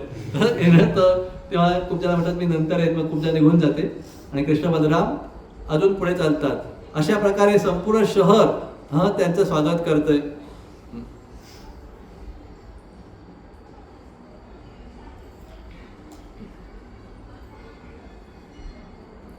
मग कृष्ण बलराम बाजारात शिरतात, मथुरेतल्या बाजारातले सगळे बाजारातले काय दुकानदार लोक, वैश्य लोक भगवंतांना सुंदर शब्दांनी मधुर शब्दांनी स्वागत करतात. आणि भगवंत सगळ्या रस्त्यांनी म्हणणं चालत असतात. रोजी लोक पुरुष लोक खाली असतात भगवंतांचं दर्शन घेत, महिला लोक बाल्कनीत असतात. असं ते दर्शन घेत फिरत असतात आणि सगळे लोक खूप आकर्षित होतात, प्रोजी लोक पण महिला लोक पण. त्यांना तेच विचार, सगळे वृजवासी लोक किती भाग्यशाली आहेत होते म्हणजे. आणि कृष्ण पुढे जातात आणि एक मिनिट त्या दुकानदार लोकांना विचारतात अरे उद्या धनुर्यज्ञ आहे तर कुठे आहे यज्ञ? ते लोक हा इथे धनुर्यज्ञ आहे. तर कृष्ण बलराम तिथे जातात आणि बघतात धनुष्य वगैरे बघू तर खरी आणि जातात तर तिथे पारेकरी लोक असतात. त्यामुळे थांबा जायचं नाही, पण कृष्ण बलराम जबरदस्तीने रस्ता काढून आत जातात आणि कृष्ण तो धनुष्य उचलतात, त्याला तो बांधतात प्रत्यंचा आणि असं जोरात ओढतात प्रत्यंचा, तर तो धनुष्य 2 तुकड्यामध्ये म्हणून होतो. तो खूप मोठा आवाज येतो, तो आवाज कंसाच्या पर्यंत जातो. कंसाचा तो हा कसला आवाज आलेला आहे. त्याला लगेच बातमी पोहोचते की कृष्ण बलराम आले आणि त्यांनी धनुष्य उठलाय. कंसाला खूप भीती वाटते. पण ते सैनिक लोकांची टोळी असते, ते धनुष्य रक्षण करायला असते ना गार्ड, ते लोक लगेच अटॅक करतात. कृष्ण बलराम त्या सगळ्या सैनिकांना एकदम मारून टाकतात, काही घाबरून पळून निघून जातात. आणि